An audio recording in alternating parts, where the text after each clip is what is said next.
Robservations with Meyer Burnett.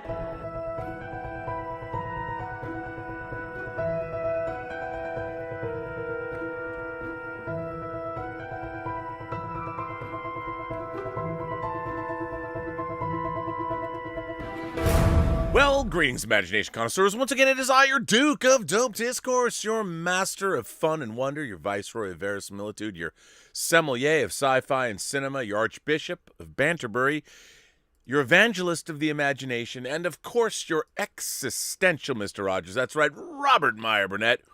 And I'm of course, robcasting at you Imagination Connoisseurs, you members of this, the Post-Geek Singularity community. This is Robservations, episode number 677 on our march to 700. My God. It's great to have you here. It's a Wednesday.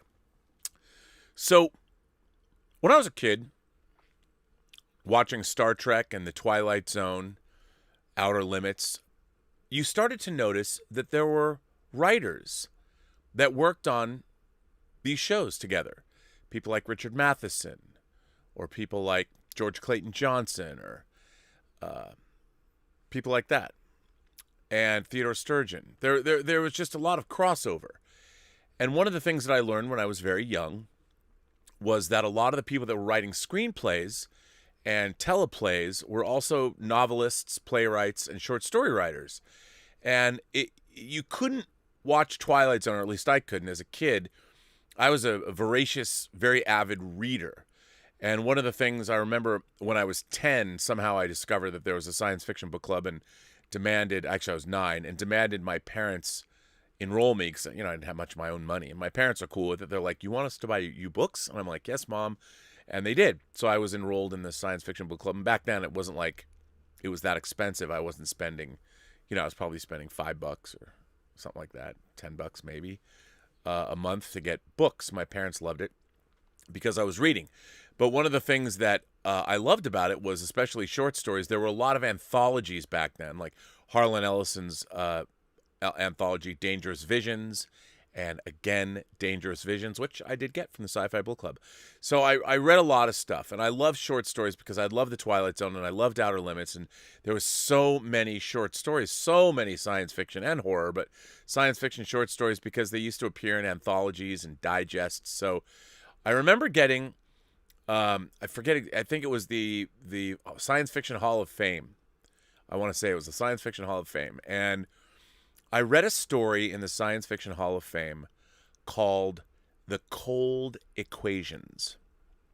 And I remember thinking about it, and it kind of freaked me out because it ended on, well, a downer note. And I liked the story, and I thought about it for a long time. And as I grew older, I realized that you'd see this in science fiction magazines, or the story, The Cold Equations, started a debate. And it continues on, well, even to, well, today, as you will learn.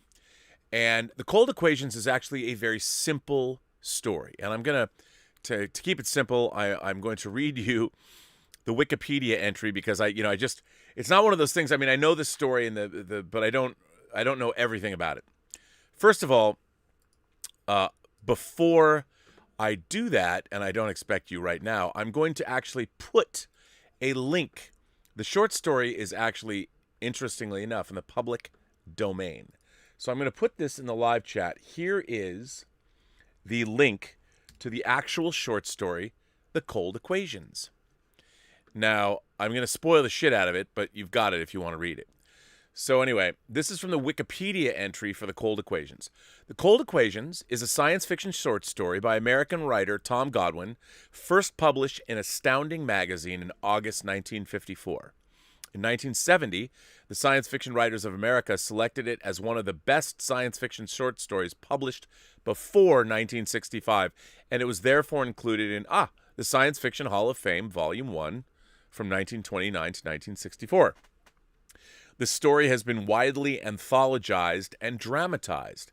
It was actually adapted for the mid-'80s Twilight Zone, but it was unfortunately the third season that J. Michael Straczynski sort of oversaw, which had a lot less money. So the version of the Cold Equations that was filmed for Twilight Zone was, it's all right. It's not great. But in case you're interested, here is that link in the live chat. So you can watch the Twilight Zone version that was done for television, and now you have the short story. The story takes place entirely aboard an emergency dispatch ship, the EDS, headed for the frontier planet Woden with a load of desperately needed medical supplies. The pilot, Barton, discovers a stowaway, an 18-year-old girl. By law, all EDS stowaways are to be jettisoned because EDS vessels carry no more fuel than is absolutely necessary to land safely at their destination. The girl, Marilyn, merely wants to see her brother Gary and was not aware of the law. When boarding the EDS, Marilyn saw the unauthorized personnel keep out sign, but thought she would at most have to pay a fine if she were caught. Barton explains that her presence dooms the mission by exceeding the weight limit, and the subsequent crash would kill both of them and doom the colonists waiting for medical supplies. After contacting her brother for the last moments of her life, Marilyn willingly walks into the airlock and is ejected into space. Now, one of the reasons that I've always loved this short story is I love short stories about or any story.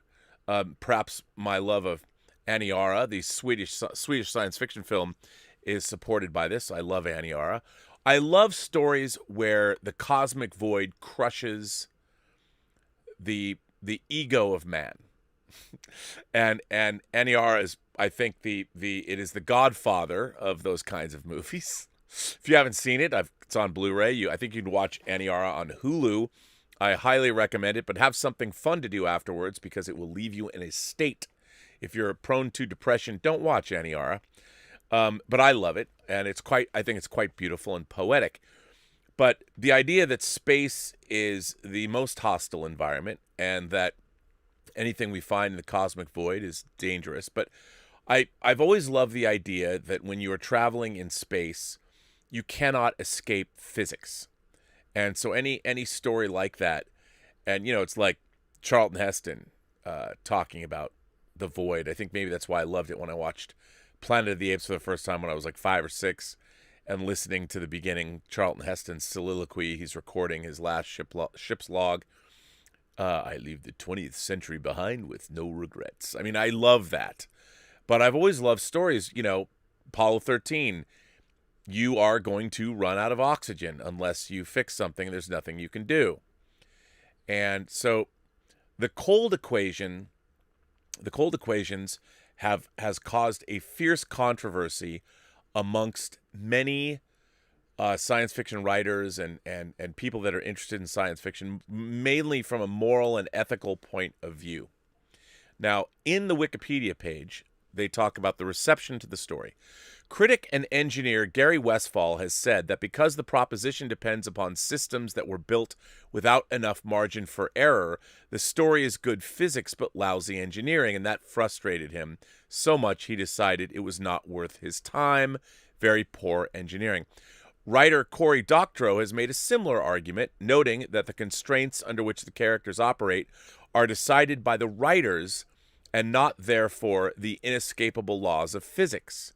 He argues that the decision of the writer to give the vessel no margin of safety and a marginal fuel supply focuses reader attention on the need for tough decisions in the time of crisis and away from the responsibility for proper planning to ensure safety in the first place.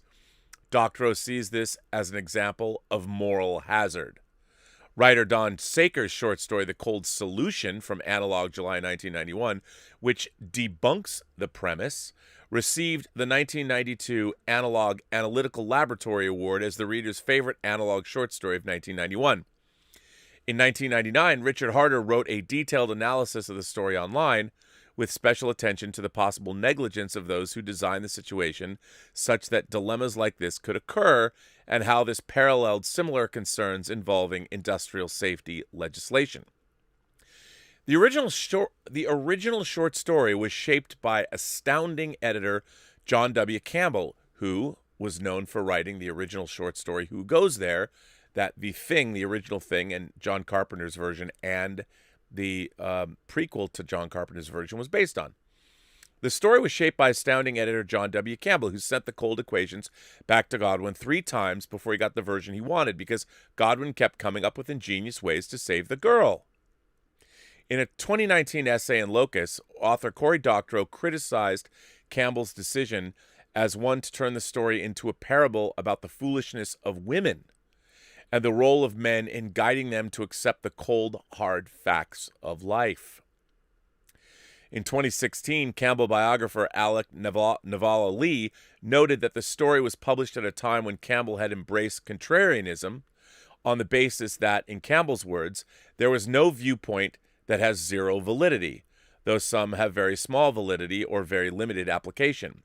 Navala-Lee also revealed that Campbell described the story as a gimmick on the proposition that human sacrifice is entirely unacceptable. So we deliberately, knowingly, and painfully sacrifice a young, pretty girl to make the reader accept that it is valid. The Encyclopedia of Science Fiction points out to Robert Cromie's A Plunge into Space from 1890 as having a plot very similar to the cold equations, and the theme of Feldstein's story is itself similar to the story Precedent, published by E.C. Taub in 1949. As in the cold equations, a stowaway must be ejected from a spaceship because the fuel aboard is only enough for the planned passengers. David Drake stated the plot is lifted directly from A Weighty Decision, a story in the May-June 1952 issue of EC Comics' Weird Science. I don't believe that coincidence could have created plots so similar in detail, and ends with, the plot is such an obvious steal from the comic that I think Godwin would have concealed it better if he hadn't intended to use a completely different ending. I can also imagine that Godwin wouldn't have expressed his qualms at changing the ending to Campbell, who wouldn't have winked at direct plagiarism. Not that EC had any legitimate gripe. Bill Gaines laughed in later years about the way he and his staff at EC stole plots from sci-fi stories and ran with them without credit. The story formed the basis of a made-for-TV movie starring Billy Campbell and Poppy Montgomery, which aired on the Sci-Fi Channel. An adaptation of it aired in 1962 on the British series Out of This World and starred Peter Wyngarde, who played Clytus in Flash Gordon, and Jane Asher. Another version aired as part of The Twilight Zone. And it's the basis for the award-winning 2014 short, The Stowaway, that was released on YouTube. And a similar premise is being used for, of course, the 2021 film Stowaway, with oxygen being the limiting supply. Which brings us now to the new Netflix movie, Stowaway, and the reaction to it. Now, one of the things that I always loved about the story, and when I read it as a kid, I saw it as sort of an inevitable, because I'd watched Twilight Zone, and a lot of those had downer endings. I was like, it was just, I took it as fact. Now, a lot of the people that are objecting to this story are trying to figure out ways to either save the girl or that, oh, this is not a very realistic short story because they would have had contingency to be able to make a landing. They would have extra fuel on board. And I, when I was a kid, I was very much into the space program. So I was always like, well, not necessarily. I mean, when they go to the moon, there's not a lot of contingency there. So this story made sense to me. And when you think about it, I mean, if you're traveling through interstellar space and it's a long way to go, you don't have a lot of fuel. You don't have a lot of extra fuel. There wouldn't be a lot of contingency. So when I read it as a kid, it was just shocking to me, because the rules of physics are the rules of physics. They can't, like, maybe they'll survive, but it wasn't something we're normally used to, because our characters, whether you're watching, well, Apollo 13 or even Star Trek, Scotty's going to figure out a way to make sure that the Enterprise doesn't burn up in the atmosphere of Psi 2000 like in, say, The Naked Time, which is I think, a pretty good early first season episode of the original series. But we always expect our heroes to win in the end, and you don't expect somebody to die. And I understand there's been all kinds of debate from scientific circles. Oh, it's bad engineering, or oh, But to me, the point of the story was always like, what happens when the reality of physics or the reality of the situation are such that one person has to die in order to save another person? Now, we have examples of this. The needs of the many outweigh the needs of the few or the one, where a character will sacrifice themselves, like Spock at the end of Star Trek II, to save the ship. But that's one person sacrificing themselves for many. But in the case of the cold equations, it was only two people. And at the end of the day, the woman who stowed away on board the ship, well, she took her own life into her hands when she did that. And when, well, she resolved herself to her fate and ejected, well, she decided to go into the airlock because otherwise they both would die and the colonists wouldn't get their medicine. Obviously, this has bothered a lot of people over the years, especially storytellers that have tried to figure out ways to get around these things. And I find it an interesting thought conversation.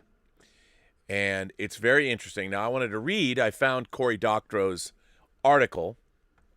I'm not going to read it. It's a really long article. But it's really interesting. Now, this is an article they mentioned in the Wikipedia page. So Cory Doctorow is a sci-fi writer. And he wrote this on March 2nd, 2014. I mean, keep in mind, this story is now, it's over. You're looking at almost 70 years and people are still talking about it.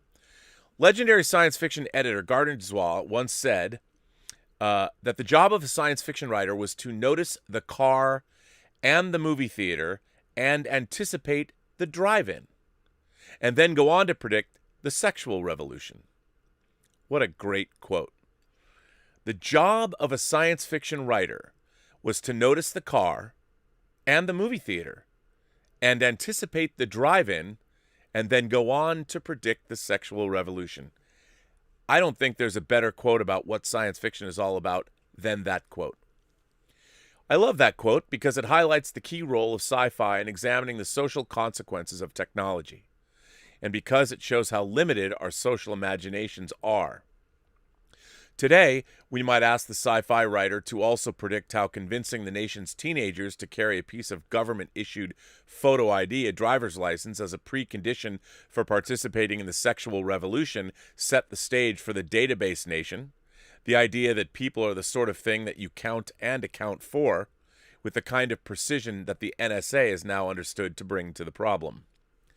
The thing I treasure about science fiction is its utility as a toolkit for thinking about the relationship between technological change and human beings. This is why I value design fiction so much. An architect might make a visualization of the files you thought her as of yet unbuilt building. An engineer might build a prototype to show you what he's thinking of inventing, but through design fiction, a writer can take you on a tour of how a person living with that technology might feel. That's the kind of contribution to the discussion about which technology we should make and how we should use it that can make all the difference. Like you, I am a human being alive in a period of unprecedented technological upheaval. And like you, I'm a person who reads a lot of science fiction. Every question today, from climate change to education, from social justice to public health, is an intensely technological one. Like you, I unconsciously parse out complex technological questions all day long, at the grocery store, at the office, at home, and out in the wider world. My impressions of daily life are often accompanied by remembered scenes from stories and novels. Two of these stories have been coming to mind more often than the others lately, and not because of their wisdom, rather because they embody the worst parts of modern short-sightedness. They present a kind of blueprint for disaster, a willful and destructive blindness whose self-deception is perfectly mirrored in these two classics of sci-fi. The first is The Cold Equations, Tom Godwin's classic 1954 astounding story about a shuttle pilot who has to kill a girl who is stowed away on his ship.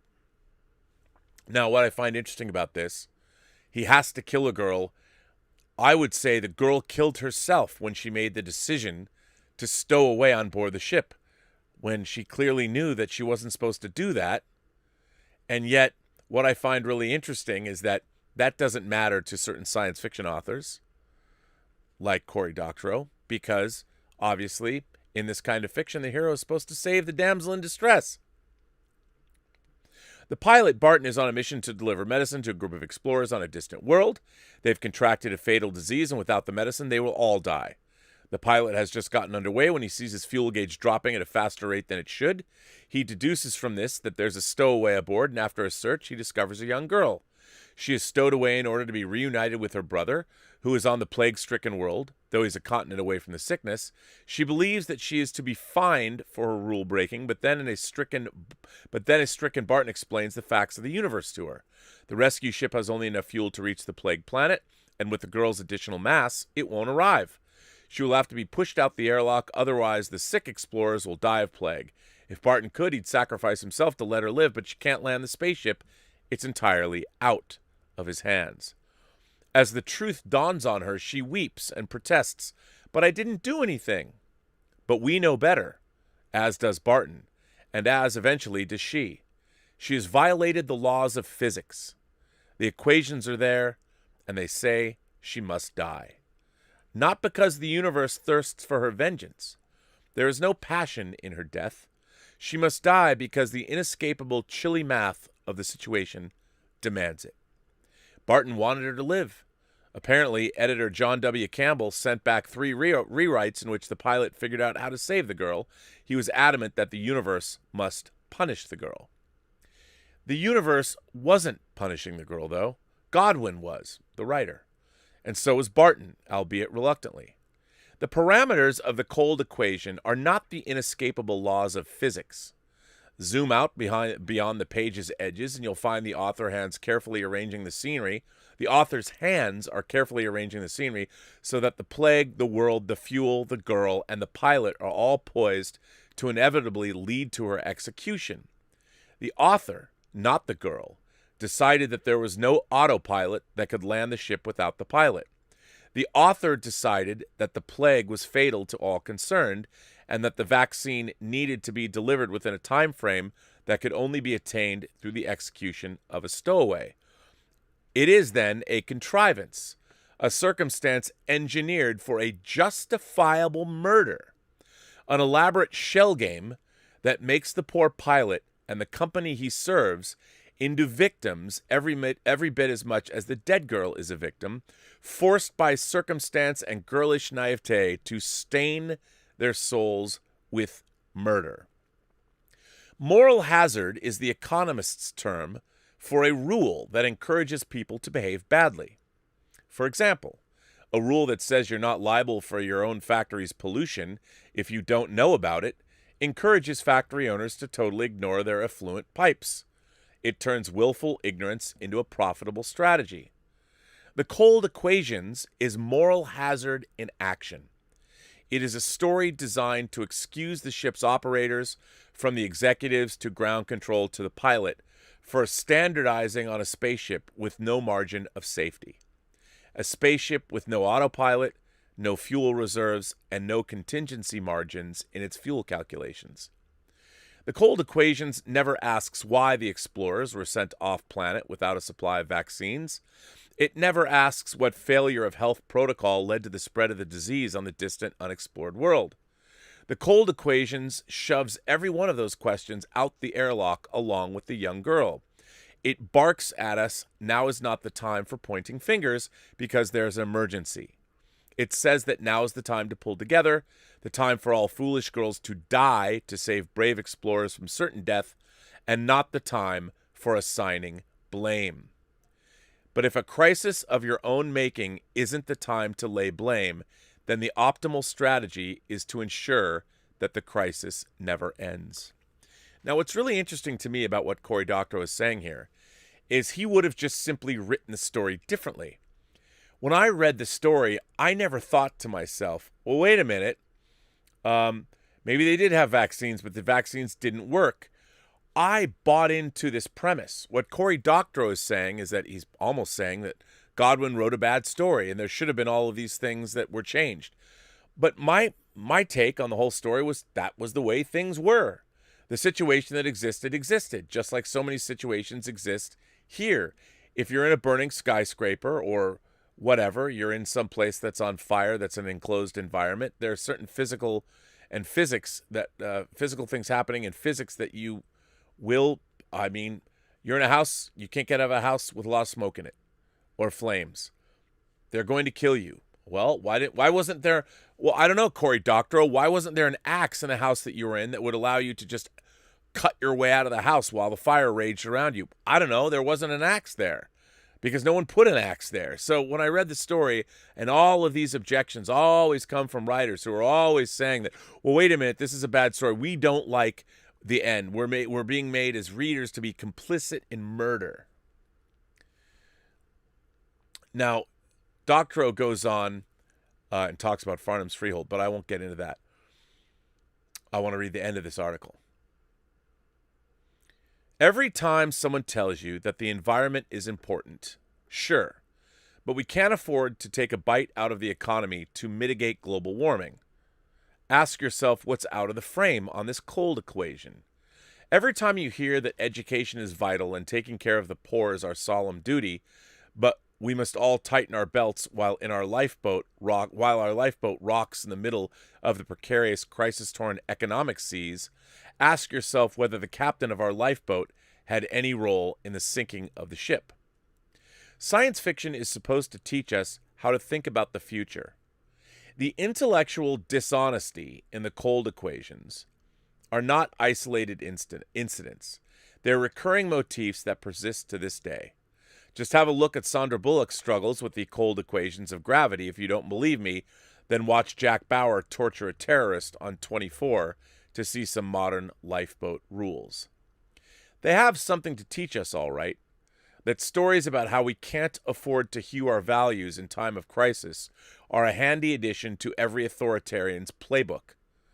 A fine friend of plutocrats, and they reek of self-serving bullshit every time they're deployed. Yeah, he really doesn't like the cold equations. And I would say that, well, there's more to things than just that. Which now brings me to Netflix's new film, Stowaway, which is yet another take on the cold equations. Yesterday, on Slate.com, Laura Miller wrote an article about this very thing. Stowaway continues have an argument science fiction fans have been having for decades. There's a long and problematic history behind Netflix's latest hit. Embedded in the narrative DNA of the new Netflix movie Stowaway is one of the most iconic and controversial science fiction short stories ever published, The Cold Equations, by Tom Godwin. Like The Cold Equations, Stowaway is the story of a spaceship journey that hits a snag when an additional passenger is discovered on board. The ship can't complete its trip with the extra drain on its resources, so somebody has to go out the airlock. The Cold Equations first appeared in the August 1954 edition of Astounding Magazine, whose editor, John W. Campbell Jr., played a major role in defining the genre of hard science fiction, that is, stories fundamentally concerned with the accurate depiction of science and technology. According to legend, Campbell sent the story back to Godwin several times because the author kept trying to find a way for the characters to wriggle out of the story's central dilemma and achieve a happy ending. Campbell refused to accept anything but the bleakest conclusion. In Stowaway, a crew of 3 astronauts on a 2-year mission to a colony to Mars finds an unconscious launch technician, Michael, in a compartment on their ship. At first, they train Michael to become a member of their team, but eventually the ship's captain, Tony Collette, realizes that the ship doesn't have enough oxygen to support 4 people for the entirety of its mission. Like Godwin, the ship's crew spends a lot of time trying to figure out a way around this limitation to little avail. Their finite supply of oxygen is an example of one of the cold equations in Godwin's story, an implacable law of nature that cares nothing for human life. The publication of the Cold Equations caused a sensation within the sci-fi world because stories like it usually ended with human ingenuity and grit, saving the day just as all hope seemed lost. We're all familiar with endings like this from countless action and adventure movies, and the shock of being denied that reassurance hit readers much like the death of Ned Stark, the apparent main character in George R.R. Martin's Game of Thrones, as the violation of an unspoken compact between genre fiction author and his audience. In Godwin's story, a pilot named Barton is flying. You know that. I won't have to do that. The story is a version of the ethical thought experiment known as the trolley problem. 5 people are tied to a trolley track with a car bearing down on them. You can throw a switch, redirecting the car to another track to which only one person is tied. What you do, take responsibility for the death of one person, or allow 5 others to die by doing nothing. In a further iteration of the problem, the 5 people can only be saved if you physically push a fat man onto the track to stop the car with his body. Many people find the direct contact with the potential victim far more difficult to contemplate than pulling a lever to switch the tracks. In the cold equation, Barton knows Marilyn's name and learns some of her history, while to him, the threatened colonists are a faceless and nameless mass. For some science fiction fans, the cold equations became a touchstone for the genre. James Gunn, an author, anthologist, and scholar of the genre, wrote, "If the reader doesn't understand it or appreciate what it is trying to say about humanity and its relationship to its environment, then that reader isn't likely to appreciate science fiction." In this view, science fiction emphasizes the primacy of the laws of nature, irrevocable and immutable, over the squishy ambiguities of human emotions and manners, which are the subject of most fiction. The genre is seen by these fans as a sanctuary for those who appreciate hard truths and the men who face up to them. Behind the technological gloss, much of the story is taken up with discussing the ship and how it works, the cold equations clearly illustrates the genre's roots in the Western. Space and the planets settled by the colonists are referred to as the frontier, and Marilyn, in her feminine ignorance of the tough conditions there, makes a fatal mistake closely linked to her gender. I disagree with that, but okay. Like the countless school marms who arrive in semi-lawless Wild West towns in such movies as 1939's Dodge City, she belonged in that world of soft winds and warm sun, music and moonlight and gracious manners, and not on the hard, bleak frontier. In order to civilize the frontier and make it safe for such tender creatures, the male hero must make painful decisions and commit terrible actions that leave him so damaged he's unsuitable for civilized company. Although the cold equations became one of the most anthologized stories in a genre notable for the importance of its anthologies, in recent decades it's far more likely to be criticized than praised. Complaints about the story typically hinge on its contrived premise. Even within the story's own value system, a mission designed without the redundancy to cope with the unexpected is simply bad engineering rather than a demonstration of the universe's indifference. Again, I find it so interesting that everyone's imposing this bad engineering thing, as if our understanding of NASA's redundance and safety systems, maybe they came from a civilization that didn't particularly care about those things. In essence, or whatever, Godwin wrote the story the way he wrote the story, and everybody's trying to change his story because nobody likes the outcome, which I find really interesting. And to me, that's what humanity is. Human beings, humanity means we don't like the outcome. We don't like polio, or we don't like COVID. So, through our ingenuity, we'll try and change the outcome. I understand the impulse to that, but sometimes we can't. When James Franco's character was stuck in the rocks, what did he have to do in 127 hours? He had to cut his arm off. There was no other choice at that point. Not a good choice, but there was nothing he could have done. The writer Cory Doctorow declared the story an example of moral hazard, a term that economists use to describe a situation that encourages an economic actor, such as a corporation, to behave unethically by shielding that actor from the consequences of their behavior. But I think the friend who first told me about the cold equations put it best when he described the story as an elaborate excuse to toss a girl out the airlock and then feel sorry for yourself afterwards. As is sometimes the case with genre fiction, it is a fantasy about being forced to do what you secretly want to do, so that you can disclaim your own desires even as you indulge in them. It's both sadistic, as it lingers over Marilyn's despair, and masochistic, as it wallows in Barton's helpless stoicism. What? I mean, I see this as none of those things. The universe does not care about your feelings. This situation is giving you a catch-22 situation that is based solely on the laws of physics, the laws of whatever you've engineered to get there. And it's a situation a lot of us might find ourselves in. Except in the stories we tell ourselves, usually people triumph in the end. Yes, in the abyss, Ed Harris can swim a long way at the bottom of the sea in that very, very cold water, and Mary Elizabeth Mastrantonio doesn't have anything to breathe. So she drowns herself because that was the only way. It was one guy, one person or the next. And luckily in the abyss, she gets revived. But in real life, how often would that happen?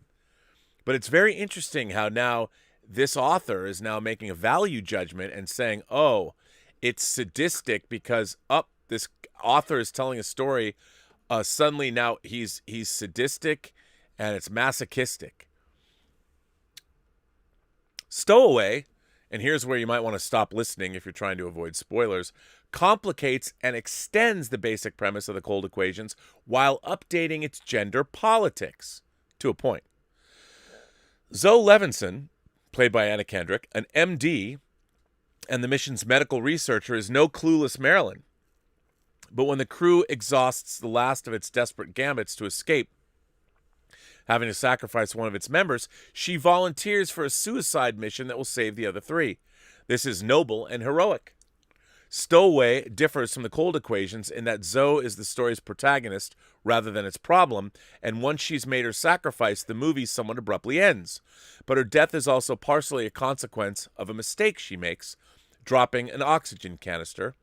More crucially, despite Zoe's competence and stamina as a crew member, her fate is the result of her soft-heartedness. When the crew first learns that only 3 of them can survive, she insists on postponing Michael's death in order to search for a solution that the more expert technicians back at headquarters have already determined doesn't exist. Like Marilyn, she fruitlessly beats her fists against the hard and relentless facts and ends up destroyed by them. She may be a hero rather than a pitiful victim like Marilyn, but her irrational emotions still bring about her downfall. True, Zoe's feelings provide her with some comfort at the movie's end as she gazes towards Mars, the planet she'll never see, and remembers how she'd hoped the mission would give my life meaning beyond anything I could imagine. That meaning is found in her sacrifice for the sake of others, rather than her scientific work, a particularly feminine virtue. And she's just as resigned to it as Marilyn is to her own demise at the end of the Godwin story. The equations remain as cold as they were in 1954. In both stories, they add up to a young woman, and in both stories, they add up to a young woman perishing in the void. Anyway, I thought all of this was very interesting. And this author, who also is a woman, is couching this in some kind of masochistic, sadistic way. And the fact that a woman dies in the end of both of these stories, regardless, is now seen as being part of gender politics. See, I don't see it that way at all.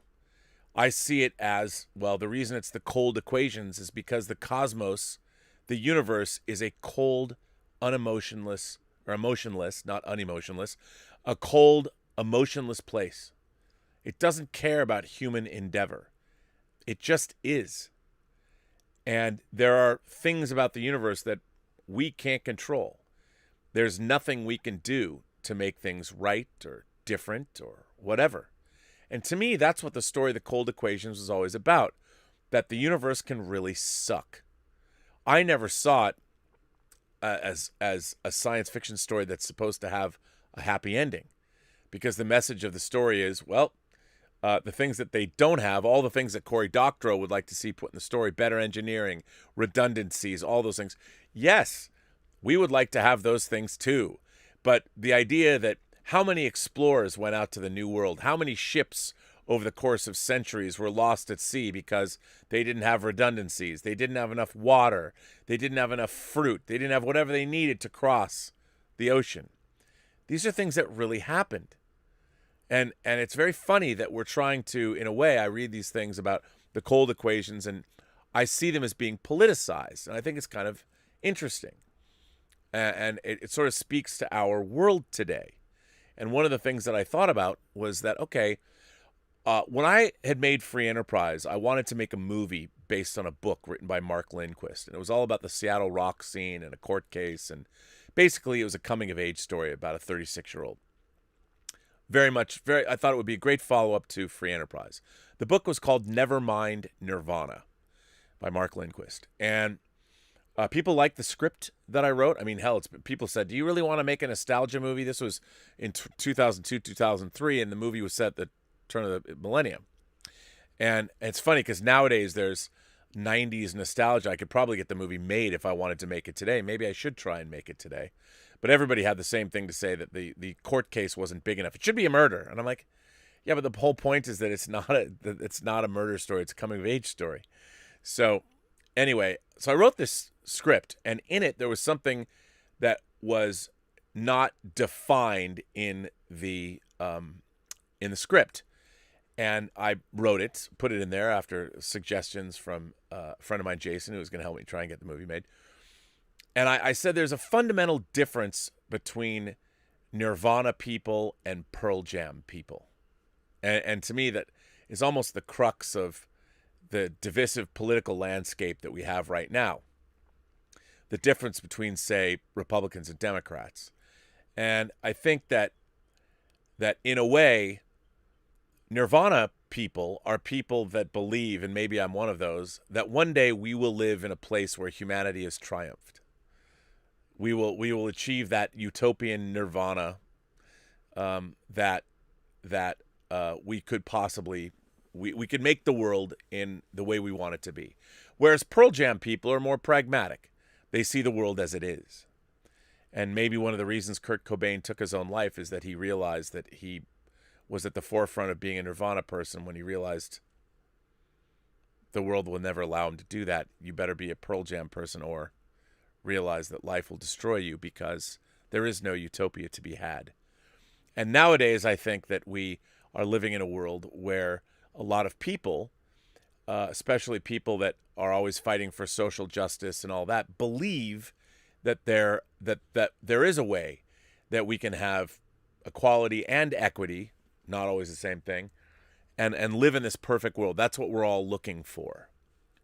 And the decisions that we make are based on that. Whereas maybe more conservative elements, and I don't see conservatism as being a bad thing, are more like Pearl Jam people. It's like, look, the world is like this way. We can't allow a bunch of immigrants just in our country because of our economy, and we can't do that.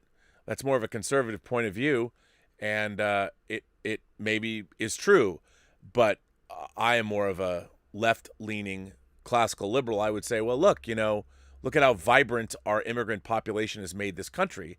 Why do you have to believe the worst? Let's make things better.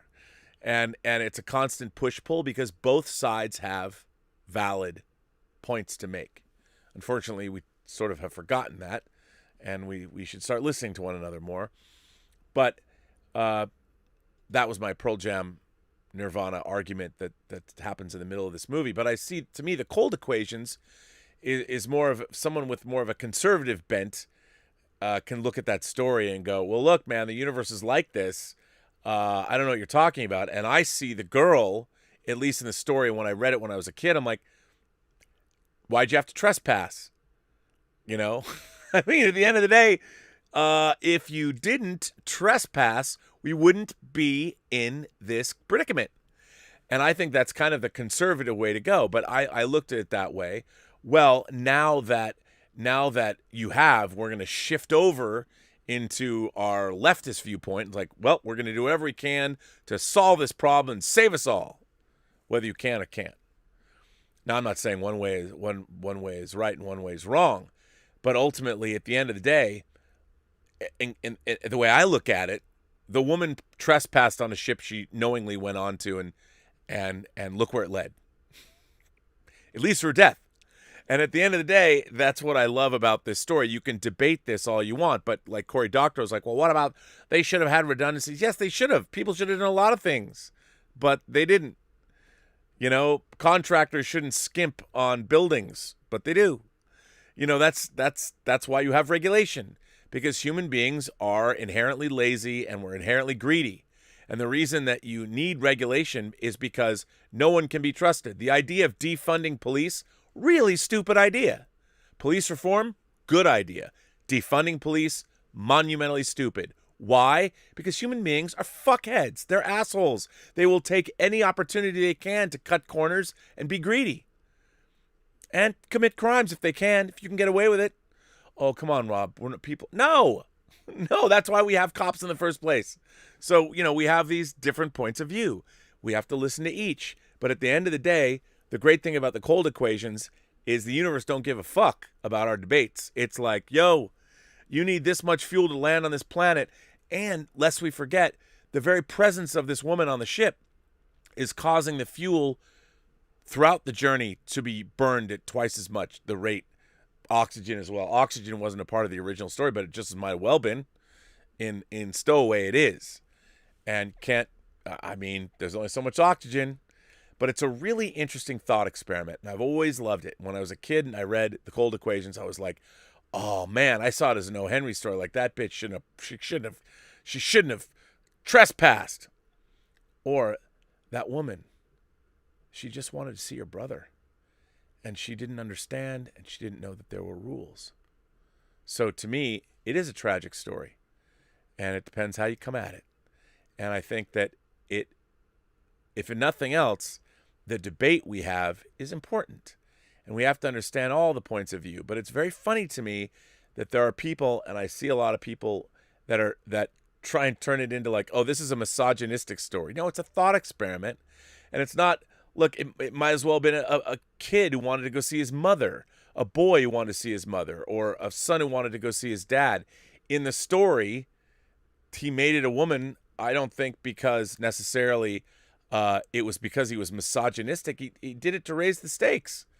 The idea of it's more horrifying if it's a woman. If it was another dude, even me as a guy, I think it was more horrifying. The story is more horrifying that it was a woman who was probably the nicest woman in the world. She just wanted to see her brother, and you make the story that way, and it's even more horrifying. But I don't think it's necessarily misogynistic or has problematic gender politics in it. But it's very interesting that even now, even today, this is why great storytelling is important. This is why I love it so, because it can resonate and it will continue. Great stories will have something to teach us for a very long time to come. And here's just a little science fiction short story. And we're still retelling that tale even today and debating it online. And I thought I would share it with you. I don't know if y'all are interested or at all, but I love the story. I'd love to hear what you guys think. That's why, as I said, I put the story itself in. And of course, you can watch Stowaway on Netflix right now. So there you go. Let's see what you guys are saying. This comes from Andrea Bucco. Andrea Bucco. Or it could be Andrea. Dear Rob, this is my first letter in English, and I apologize for the language barrier in advance. I'm a fan of your channel, and I always like your opinion on movies. I would also like to say that you're Gandalf the White for these topics. I'll take that. That's very nice of you. Thank you. I am a Zack Snyder fan. My favorite movies from him are 300 and Man of Steel. I supported the Snyder Cut movement since November of 2017. I really like the Snyder Cut and would love to see him complete his 5-movie concept. But I also think, from the general audience point of view, that he's not the right guy for these pop culture characters. To me, he's a fan making movies for the fans. And a Mad Max, a.k.a. Nightmare Justice League? Yeah, I'm not sure how the audience would respond to that. And at some point, I understand why the studio got nervous down the road. I love Man of Steel, but it didn't make the money that it should have made. It was okay for a starting point, but sadly not good enough. Batman v Superman followed right after that and was a box office failure. It only made $200 million more than Man of Steel. Not enough for a movie that included the iconic characters like Superman, Batman, and Wonder Woman. Those movies are pure fan service, but what about the general audience? A deconstruction of comic book heroes doesn't work for a mainstream audience. I went in Batman v Superman with my girlfriend and some friends. They didn't know anything about Darkseid, Cyborg, or Doomsday. They didn't like the movie at all. BVS to me is a slow train that needs some time to get on track. I still like the movie because I know the characters and the comic Easter eggs in it. But if you cannot get the audience on your side to smash, then you're not the right director for these types of movies. You're part of the movie industry for a long time. What are the conversations behind the scenes in those situations? Zack is a great director for amazing visuals. I think on that he's top of the game. But is he a great storyteller? To me he is, but not to the mainstream general audience. But I asked myself why the hell Batman v Superman and Justice League didn't have dialogue between Superman Clark and the League, especially with Diana and BVS. What is your opinion of it? Do you think the DC characters are carrying too much weight for the big screen? Is it possible for the hardcore fans to leave Snyder bubble and move on? On a longer term, that subject could become something dangerous. If Marvel does good pop music, Snyder movies are prog rock, metal operas. A mixture of Pink Floyd's The Wall, Close to the Edge, and the Gates' Delirium by Yes, and Octavarium by Dream Theater, and maybe Rush's La Via Strangiato and Fear of the Dark by Iron Maiden. Rob, here's a suggestion if you haven't already seen it. I Saw the Devil. Ooh, I own I Saw the Devil on Blu-ray. A South Korean psycho thriller directed by Kim Ji-woon, who also made A Bittersweet Life. If you like the movies Old Boy and Audition, then you will like this one too. Oh, I really do like that one. And what is your opinion on Rogue One? To me, that was the best movie in the Star Wars universe after The Empire Strikes Back. Wishing you all the best. Greetings from Germany. Salute. Tis Andy. So I guess it is Andy, not Andrea. Andy, first of all, thanks for writing in. What a great letter. I like Rogue One a lot, but I don't love it as much as I would want to. And I think the movie needed a half an hour more of character development with all the characters that we meet. I've talked about this before, a la like Sorcerer, William Friedkin Sorcerer. I would have liked to have seen all those characters' stories for maybe give them each 5 or 10 minutes and explore their stories before we meet them. We saw a bit of that with Cassian Andor, but I wanted all the other characters. I'd love to see them too, flesh out the Star Wars universe. If there's one universe people will sit around for an extra half an hour to watch, well, it's Star Wars. So, but I like it a lot. But you might be right. I mean, Star Wars and Empire are obviously my favorite Star Wars movies by a wide margin. Maybe, you know what? Maybe there's a case to be made that Rogue One might be my third favorite Star Wars movie, because I do like it very much, and I think the space battle at the end is aces. I don't think that the DC characters are carrying too much weight for the big screen, but one of the things I think that you pointed out correctly is they don't talk to each other. They don't. People mistake the fact that the Marvel characters, there's so much humor in these movies. Well, it's because the superheroes talk to each other because they're people. It's like you never hear Batman. They have there's some casual conversation in the Snyder Cut, but it's almost like they're demigods. They're not even people, archetypes, whatever you want to call it. They just don't have a lot of time. They don't spend a lot of time conversing with one another. And when they do converse, it's always in these lofty conversations about things. And no one's ever like, hey, man, what'd you do this weekend? Not that I'm going to say there needs to be a scene like that in one of Zack Snyder's movies, but they get a little, his movies get a little overbearing. I mean, I like the fact that they're mythic and operatic. I think James Wan's Aquaman's a little bit, there's a lot more conversation, a little people talk to each other. Wonder Woman, the original Wonder Woman that Patty Jenkins directed, they talk.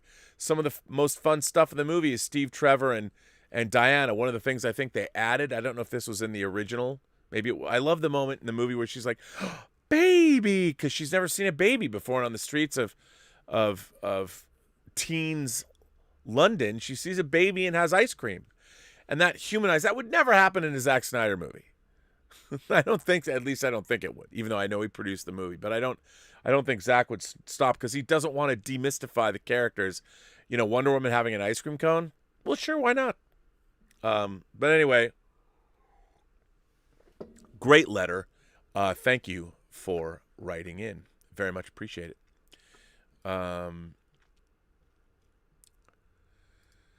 This one comes from Joe Dick. Joe Dick. R.E. Picard. A disgraced Picard didn't need the ridiculous and elaborate story with the Romulans, which seems like a crappy rehash of Star Trek VI anyway. The long-term value of science fiction is in what it tells us about the time in which it was written, rather than in being predictive. Wokeness could have returned to destroy the Federation from within. Picard might have expressed ideas in the past that are no longer acceptable. His views on artificial intelligence might now get him canceled. He wasn't too happy about Data reproducing the offspring. He didn't want to give Data a command in Redemption. Data's first officer wasn't happy about it either. There must have been a general feeling this way at the time since he voiced the opinion in public. There's the general dislike of the Borg fusion of biology and technology, and of course Picard wasn't happy about Data's grandfather taking over Data's body, partly because of the inevitability of the erasure of Data's own consciousness, but partly because Picard thought Graves had had his time. Picard's views must have changed a lot over the years. He isn't bothered at all about being a copy. His biological death is of no concern. Quite a change. Of course, having altered his opinions to be in line with the current morality won't save him. If he ever felt different, even if it was a common view at the time, he would still be canceled. His opinions on AI aren't the only problem. Society's views on DNA resequencing might also be different too. Picard in private was disdainful of genetic engineering in the Masterpiece Society. Federation policy was also discriminatory. The genetically altered couldn't serve in Starfleet. Probably they were discriminated against in other ways, too. Picard might be outed about that as well. So there was no need for the nonsense with the Romulans, no need for any sheer fucking hubris, no need for space Cthulhu. The Federation could self-destruct from wokeness. You know what, Joe? I agree with you. I like this letter. I think that, look, as we first talked about science fiction being about seeing cinema and seeing cars and being able to anticipate the drive-in and then allowing that anticipation lead to the sexual revolution or coming up with it. That's what science fiction writers do. There is none of that in Picard.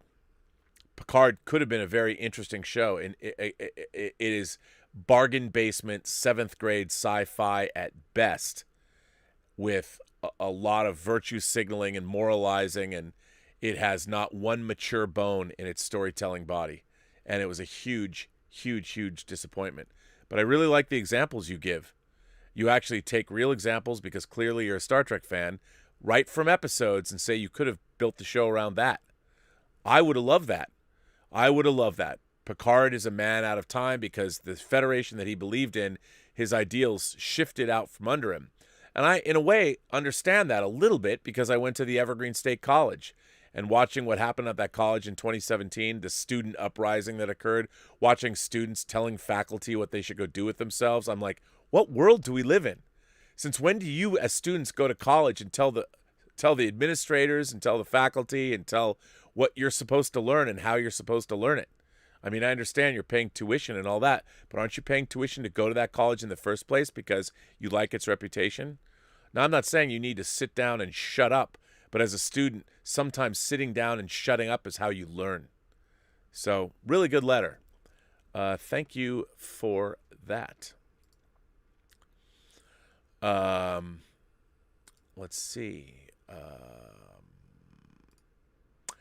Remo Ugolini. Remo Ugolini. What a great name. Remo Ugolini writes in, The Navigator, a Medieval Odyssey. I've been thinking quite a lot of how our world has been turned topsy-turvy with a tiny novel virus that none of us can even see, causing lockdowns, economic collapse, and social isolating for months. And yeah, look what's happening in India right now.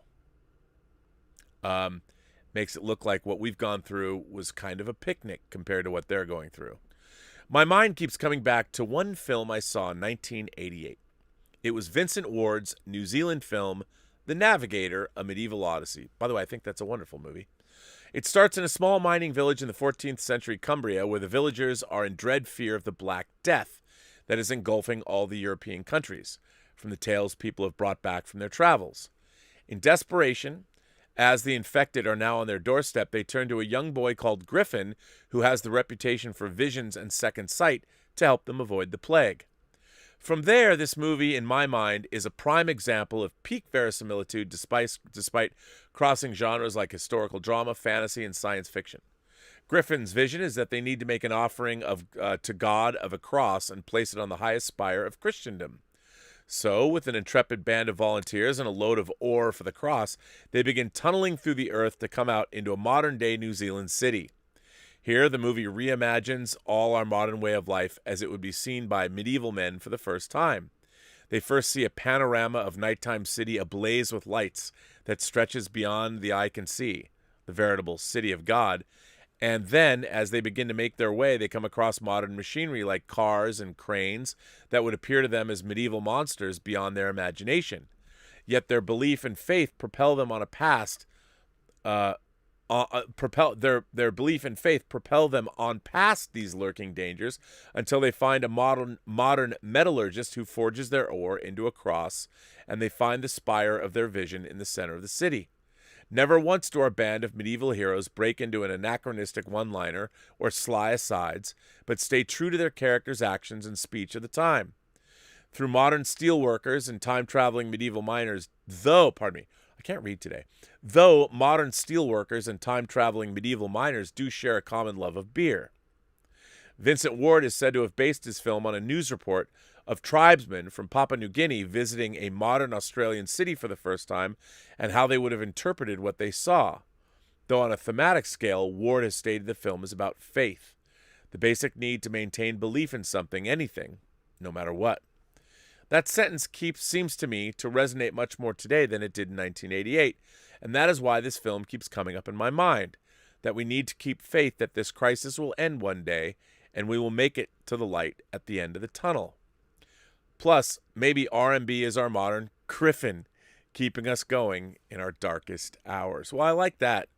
I really appreciate that, Remo. It's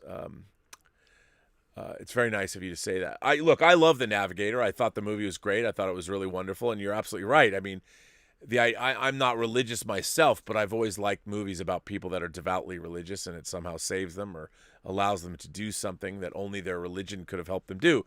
You know, like Damien Karras at the end of The Exorcist, rediscovering his faith and having the demon or the devil jump into his body, and in order to protect the innocent, he dives out a window, sacrificing himself and destroying the evil on the earth. Although, at least at the time, we didn't know that evil lingered on in Patient Zero in Exorcist 3. But still, great letter, man. I really appreciate you writing in, and I very much appreciate the sentiment that I am Griffin. I mean, that's kind of nice. That's kind of nice. Here's another letter from Gerard Dizon. I think it's Dizon. It's Gerard, right? Gerard Dizon. Greetings, Rob and fellow Imagination Connoisseurs. A couple of months ago, when I heard that you were working on Dota Dragon's Blood, that really caught my attention. I don't want to burden you with the long history of Dota. I just want to let you know it was part of my childhood. Dota was more than just a game to me. I grew up playing the game since I was in the first grade all the way till I finished high school. Thousands of hours were poured into that game. It was first just a mod in the game Warcraft 3, and now it has its own standalone game by Valve. Here in the Philippines, Dota is very huge, and it came as no surprise when it became number 1 on Netflix here for almost a week, and in the top 10 for another. Yeah, it was number 7 around the world. Dota is hugely popular around the planet, not as much so here in the States.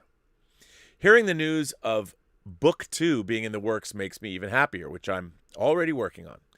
To think that a game I played with my brothers and friends would have its own animated series 18 years later. I can't imagine how you must have felt when the comics you read when you were a boy were finally having their own live-action films. It's amazing. It's amazing. It was amazing when I saw Star Trek the Motion Picture. When Star Trek as a TV show, which was canceled, there was never going to be any more Star Trek, suddenly made the leap to the big screen. It was mind-boggling. Seeing 5 heroes from the game given such character was such an experience for us, knowing there are currently 121 heroes in the game, each also having their own story to tell. I hope that it would get more than just a book 2, but another spin-off series and maybe even a live-action film. Just my wishful thinking. I don't know what deal Valve and Netflix have right now, but surely it is beneficial for the both of them and also beneficial to you, Rob. You heard that. I just have a couple of questions about you and Dota. Did you do any research on Dota, or have you seen its gameplay when you knew you would be working on Dragon's Blood? Who is your favorite character in Dragon's Blood, and why? Thank you, Rob, for all the effort that you put into everything that you do. Cheers. Well, what a very nice letter. Thank you, Gerard. Gerard. That's a good question. So first of all, I didn't know much about Dota at all. The only thing that I knew about it was that it was a mod in Warcraft 3. That was literally it. I'd never played it. I didn't know anything about its lore. I didn't know anything at all.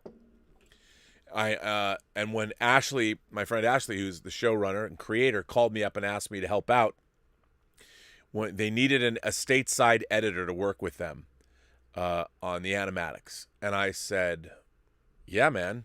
I'd never worked in animation before, and I thought it would be interesting working in television, seeing how the show developed, and working with the Korean studio Mir. I thought that would be a fantastic opportunity. So on purpose, I didn't want to know anything more about the game other than a cursory examination of what kind of game it is and what are some of the characters. Because here's the thing. Because I didn't know anything about it, as an editor, I wanted to just concentrate on the story at hand. I didn't want to worry about any Dota lore. I didn't want to know. I'm like, I need to focus as the editor. Does this make sense? When I'm watching this all unfold, what don't I know? Who are these people? Are we able to convey? Because we have to assume most people who are watching the show don't play the game, even though like 15 million play it worldwide. But I'm like, I didn't want to know. And when I would sit down and work on the episodes with them, I mean, I would watch them. It was like seeing them getting this material for the first time. Like, I always ended every episode when we shipped one off to Korea. I'm like, I wonder what's going to happen next.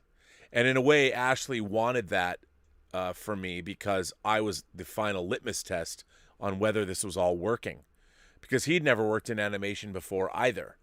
And so it was fascinating. And I have to tell you, every episode, I got more and more and more and more engrossed in it all. I thought it was really interesting. And I think one of the great things about Dota is I think it all speaks for itself.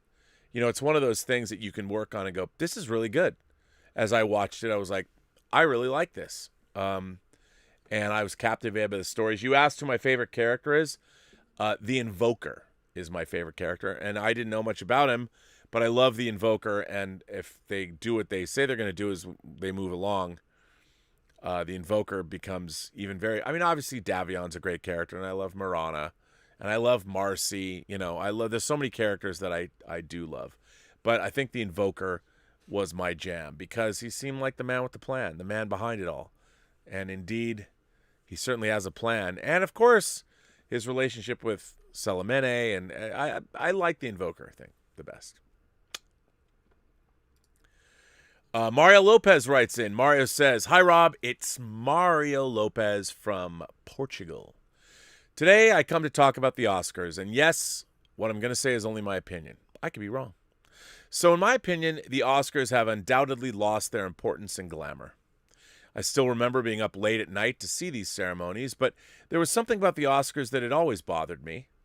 On one hand, I rarely knew most of the nominated films, and on the other, there were other films that I thought were more deserving of those awards that were totally ignored. As major injustices, I recall Blade Runner, which only had 2 nominations. In the case of this film, only time has come to give it deserved merit. Aliens in 86. How is it possible for Sigourney Weaver not to win the Oscar for Best Actress? For me, and with all due respect to Marlee Matlin, she didn't win because she was the best actress of that year. She won for other reasons. Avatar in 2009. It is true that this film had many nominations and even won 3 Oscars, but this was the biggest insult I've ever seen in Hollywood. An insult to the people who work in the movie business and an insult to the intelligence of us all. The Hurt Locker film by Catherine Bigelow won the awards for Best Film and Best Director, and please pay attention, I am totally unsuspected because my 10 favorite films of all time are Strange Days and Point Break. Oh, because in my 10 favorite films of all time are Strange Days and Point Break, and any of them are better than The Hurt Locker. We must not forget that The Hurt Locker has several errors proven by military personnel who fought in these conflicts, who stated that in addition to the errors in uniforms, they also criticized military behaviors and ways of acting presented in the film, which were not realistic and even went against the rules of conduct at that theater of operations. But there it is. They didn't want to give the Oscar to James Cameron because he was already too powerful in Hollywood. What better way to punch this man than by rewarding his ex-wife? Cloud Atlas. 0 nominations. How? Anyway, without comment. And it was the year, for me, the Oscars died. Furthermore, I stayed away from the Oscars because at one point I realized that they used to give receipts to good films, which would not be a box office success if they didn't have these kinds of awards to help. Later, I also learned that Oscars could be won with advertising campaigns or games of influence, and it seems to me that the company Miramax was the one that best played the game. I apologize because in speaking like this, I know I'm calling into question everything, and many people and many films do not deserve these comments, but they come from my heart and from what I think is the truth. There was much more to talk about the Oscars, but I will just leave a comment for what I think is unfortunate that came to my ears. A malicious tweet from LeVar Burton, Lieutenant Commander Geordi LaForge from Star Trek The Next Generation, criticizing Brad Pitt for the fact he was not supposed to help a lady. Certainly, this would have been the case because of the rules of social distance. Anyway, Brad Pitt would always be criticized because if he helped, he was an old-fashioned man who doesn't realize that women don't need anyone's help, and if he didn't help, it was because he was not a gentleman. In short, it was a situation in which he would always lose. I don't think it is right for a Hollywood actor to make such a petty attack on a co-worker. Shame on you, LeVar Burton. Rob, as a final point, I leave this link to The Falcon and the Winter Soldier. Well, okay, I'm going to put this revelation about Emily Vandekamp talking about her character. So I'll put that in so you can all read that in the chat. In this Insider article, Emily Vandekamp says the big reveal about her made perfect sense in the character. I think better about what I wrote earlier. I even think that Sharon Carter being the power broker can be very interesting as long as it's well done. Indeed, she was very wronged after all after the events of Captain America Civil War. It seems to me that everyone has been forgiven for any possible act of betrayal except her. As for the theory that Sharon's actually a Skrull, I hope that this will not be true, not the least of which I don't like anything that is related to the Captain Marvel film. Imagining an entire race that has the ability to change its looks makes me start to disconnect from all this. It's too much for me. I know that John Campea doesn't like this theory either. Kind regards, Mario Lopez. Well, Mario, a lot to unpack. Look, I think what I try and do is a lot of the time my favorite movies are not the movies that win the Oscar. But I realize that Oscar-winning movies, at least to me, have I try and recognize that there is a universality that spans time, space, opinion, whatever. That to me, Oscar-winning movies should be timeless stories, in the same way that like Shakespeare wrote timeless plays, and they should endure beyond the year in which they came out. I think when you have a movie like The Hurt Locker, which was very real and very immediate despite its inconsistencies or lack of detail, the story of The Hurt Locker seems much more real than, say, Avatar. A lot of people criticized Avatar because it was using classical storytelling tropes, the white savior myth, native peoples, indigenous peoples, and all of that, and comparing it to things like Fern Gully or Dances with Wolves or something like that, which I don't mind because it's like everyone's like, well, it's so easy to do those kinds of things. Whereas James Cameron, what he did in Avatar was astonishing. It's just the story was well-trodden ground. And I think with The Hurt Locker, you have a milieu that's totally new, dealing with a conflict that's relatively recent, and you're seeing a perspective that you've never seen before. It had far more real-world resonance than Avatar does. That's not to say I think Avatar is an unbelievably unsung masterpiece of fantasy filmmaking that shows a kind of reach and a kind of imagination that seldom, if ever, anyone has ever taken better than James Cameron does here. I mean, remember, people are having like withdrawals. They wanted to go to Pandora. So I am not an Avatar hater by any stretch of the imagination. I just don't know if I would give it the best picture of the year. I mean, it's an incredible feat of the imagination, but I think The Hurt Locker had more to say to people. Everything that Avatar said we've heard before, and I think most of us believe in it. So it was just monumentally, the way it was approached is incredible. Cloud Atlas, kind of the same thing. I think people thought Cloud Atlas was a little gimmicky. Some people might have been put off by seeing actors play multiple characters and things like that. I love Cloud Atlas. I really do. I think it's a great, again, the Wachowskis underrated Tom Tykwer that he directed it with them. Incredible stuff. But I think what's happened ultimately is the role that movies play in our life. Again, I talked a lot about it the other day on the show. You know, you can watch 2 hours of YouTube. I can stream 2 hours of a show, or I can watch a 2-hour movie. Same 2 hours. And I think the myths and the dream of Hollywood, the way that Hollywood inspired us, inspired our dreams, our civilization is just changing. And I don't think it's because the way, people talk about, oh, those elites in Hollywood. It's not like we were born elites. Everybody that works here, all the people I know busted their ass. They came from somewhere else. And then what happens is then they become rich and famous, and then things kind of change because they have to change. I understand that. But, there's a whole part of Hollywood that are workaday journeymen and journeywomen, journey people that bring these things to life. And they do this work. And the fact that they're all, the fact that they're visible. I mean, what's the difference from somebody in Hollywood talking about their political beliefs or you going to your favorite chat board and listening to the same shit? It's just that people in Hollywood are more well-known because of the jobs they've done. And a lot of those people are self-made. Sure, there are people that nepotism, you get in the business and people help you out because your family connections or whatever. But also, it's hard work, man. There is an attrition rate. I've known so many people that came down here. I had so many friends over the course of now, what is it? This will be June 4th will be my 33rd anniversary in Los Angeles. 33rd. Jesus year. You know how many people I've seen come to Hollywood and watch the city spit them out? A lot. A lot because they had the dream in their minds and not a lot of practical reality. But it's just different. I think movies have a different place. And I think, I would look at the Oscars and the fate.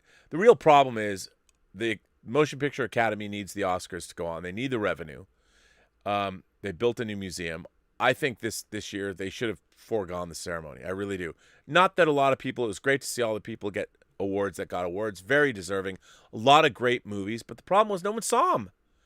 They're not going out to the theater. Even the people that you might have seen the Trial of the Chicago 7 and thought it was a very good movie, you're not thinking about it as a movie. Normally you had different tiers of things, and movie going was the top tier. And so people would get excited about that, the top tier movie. You go out to the theater, and that's where the magic happened. You'd sit down. When you're watching, magic, as good as stories can be, as good as I might get wrapped up in Game of Thrones, I'm going through a Game of Thrones rewatch with Elizabeth now, and by God, did they fuck that show up. You know what? We're about to start The Reigns of Castamere, episode 9, season 3. You know what all happens then? I mean, the show was so good, and you're following these characters. It was so interesting, and it was so compelling. So much going on, and then just goes in the toilet. But even as good as Game of Thrones was, it wasn't like going to see Lord of the Rings in the theater. There's magic in the theater. Well, you know what? The magic is gone. The magic of movie going is gone, and by definition, the Oscars only work if the Oscars can only work as a glamorous award show that we're interested in the glitz and glamour if the world we live in has movies as that dream. Movies aren't the dream anymore. We have to return that luster to the theater, and the problem is the movies that really resonate, that can penetrate into your soul, it's hard for them to do so if you're watching them on TV because they don't have the same power. We need to figure out how to restore the luster to the movies. And maybe it's not possible. You know, I mean, maybe it isn't. Maybe things are going to be replaced by something else. There'll still be movies. There'll always be people. I still want to make movies. But I think that that's part of it.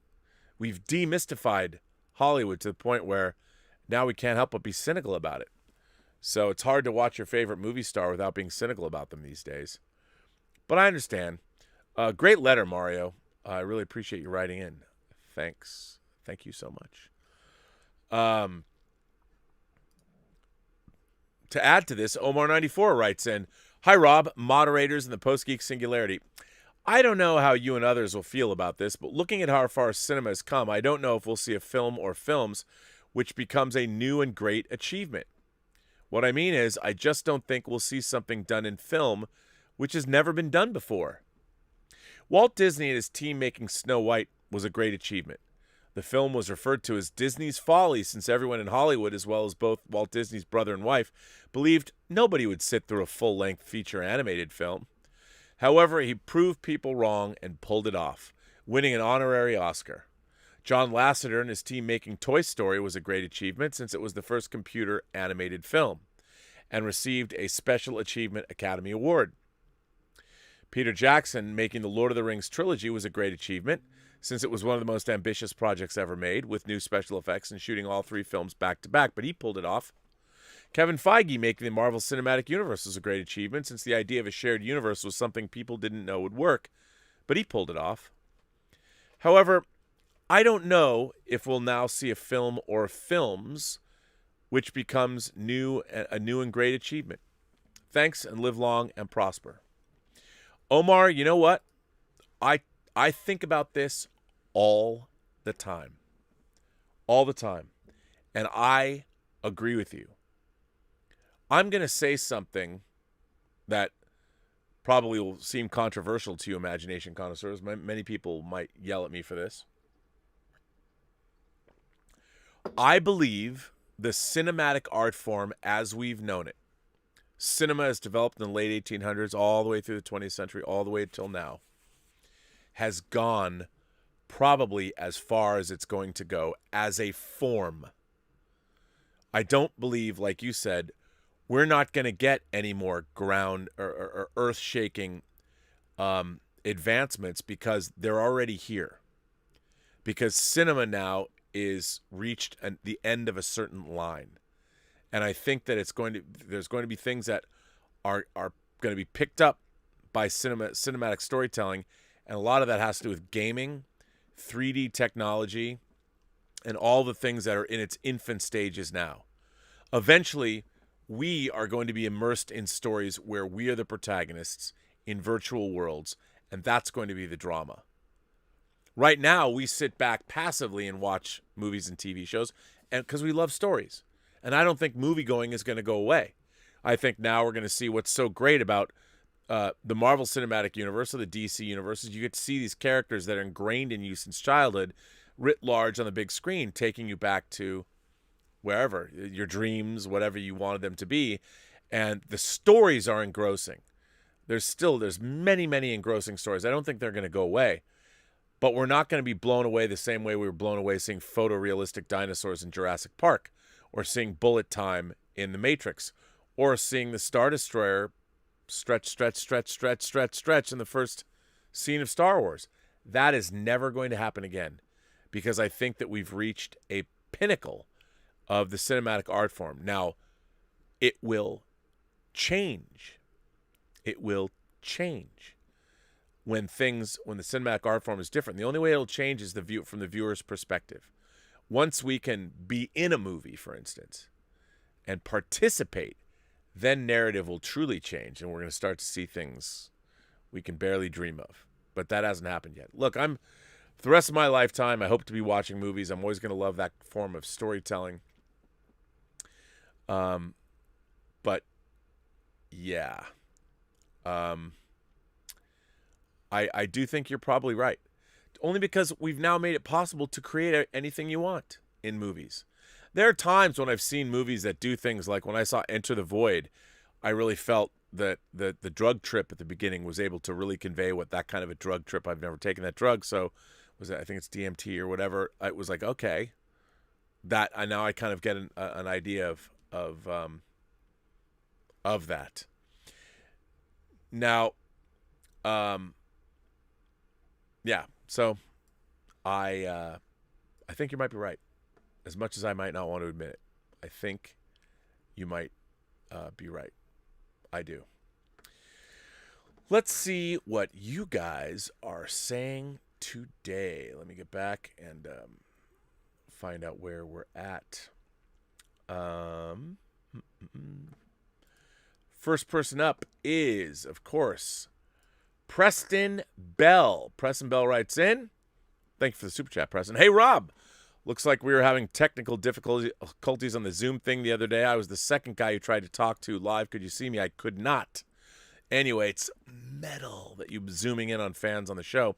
For those of you who don't know, I have been having fans. If you got a good setup, you got a very reliable Zoom link with a good camera and a good mic, you never know. You could come on the show and prepare yourselves. There's now 370 people in the stream. If you want to be on this stream today, prepare yourselves. Get ready, because I'm going to drop a random link into the live chat, and that link will let you be on the show. If you want to be on the show. You don't have to be. But if you want, I'll put you on the show. I'll put you in coach. Yes, I will. And because it's been fun. And, you know, I would ask you, don't be one of those people. Actually, there's a delay. I can see you when you hook up. So if you think you're going to be able to, like, I don't know, pleasure yourself in front of all these wonderful imagination connoisseurs, think again, because that ain't going to happen. Just so you know. But I'm going to drop a link in if you want to join us. So I'm glad, Preston, I couldn't see it. I don't know why. That was a bummer. Willow is here. Willow says, one major complaint about the Oscars is that the nominees are usually films nobody has seen. That's correct. Has that always been an issue, or has the disparity between what the general public watches and what gets award recognition gotten worse in recent decades? Oh, I would say yes. What happened was the independent film studios, I really want to say that independent cinema began, I mean, there's always been independent cinema. Horror movies, sci-fi, sex films, schlock, whatever. There's always been indie cinema. But for the most part, the major studios and distribution companies had a lock on what the box office was and what Americans and what people around the world were going to see in theaters. So it was very much studio-driven pictures. That really started to change at the Oscars in the late 80s, when people like Spike Lee and Steven Soderbergh, you know, and he made She's Gotta Have It and Sex, Lies, and Videotape and things like that. So the rise of indie cinema and the rise of Miramax began to happen. And you had very prestigious movies were being made by these companies that were not being made by studios anymore. You know, you wouldn't necessarily get Warner Brothers to make Shakespeare in Love, although they could have. They just didn't. As things started to change, studios were concentrating more on bigger, brasher entertainments. I mean, remember, Warner Brothers won Best Picture for Unforgiven and Driving Miss Daisy. Would Warner Brothers make well, people now would say, you can't make Driving Miss Daisy. What, you know, even though it's a lot like Green Book.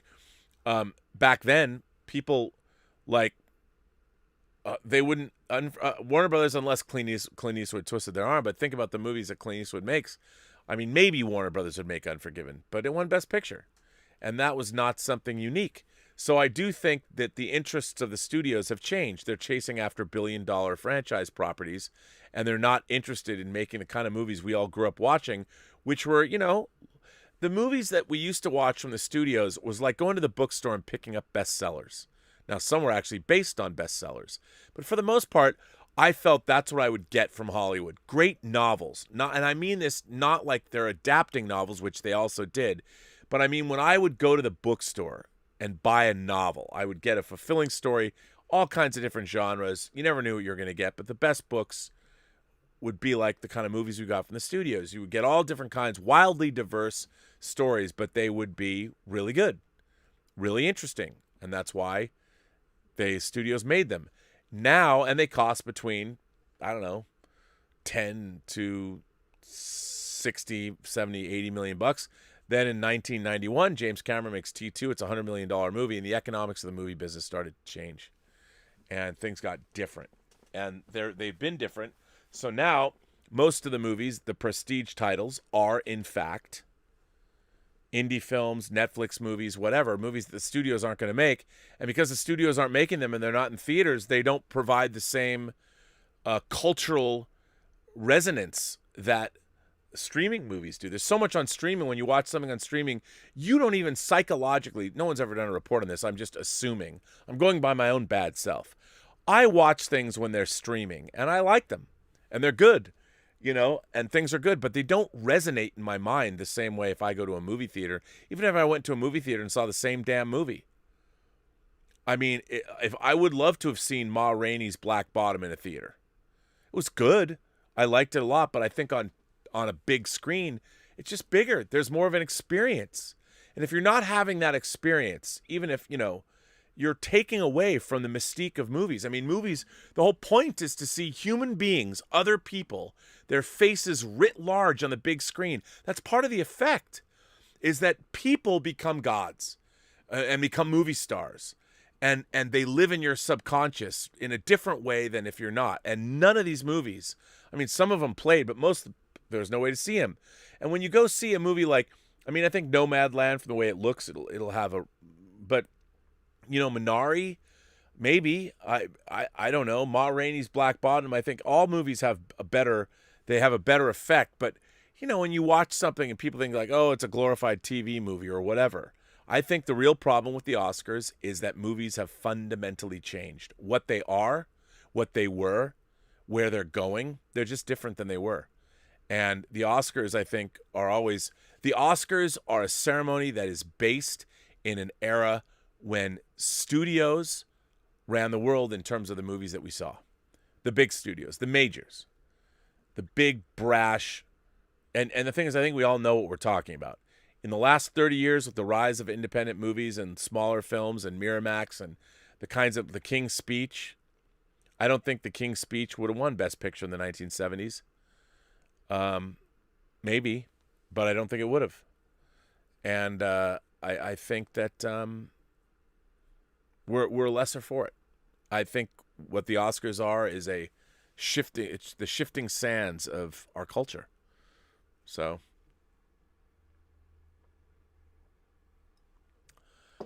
Ethan Holgate says, hey, Rob, out of curiosity, if you've seen his films or know about him, what do you think of Vincent Gallo? My dad recently introduced me to him. He admires him. He doesn't give a shit about Ethan, you sent this in to me once before. This exact same tweet. What do you think of Vincent Gallo? My dad recently introduced me to him, and he admires his I don't give a shit attitude, laugh out loud. I think he's a good director, and I hate his opinion and attitude. Yeah, I think, look, he was an enfant terrible. And, Buffalo 66, The Brown Bunny, things like that. He was clearly a searing performer. But I thought he went up his own ass, basically. I thought he could have been interesting. But I think Vincent Gallo thought he was the most interesting person. And that's fine. You need to have some of that if you're going to make movies. But I think that it kind of consumed him. But, yeah, I think, look, man, he's an actor you can't take your eyes off of. And he's certainly, as a filmmaker...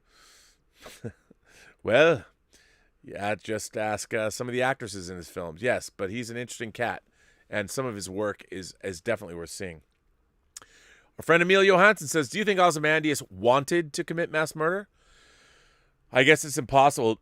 Now, Emil Johansson is referring to Ozymandias from The Watchmen. We've seen him portrayed by Matthew Goode and by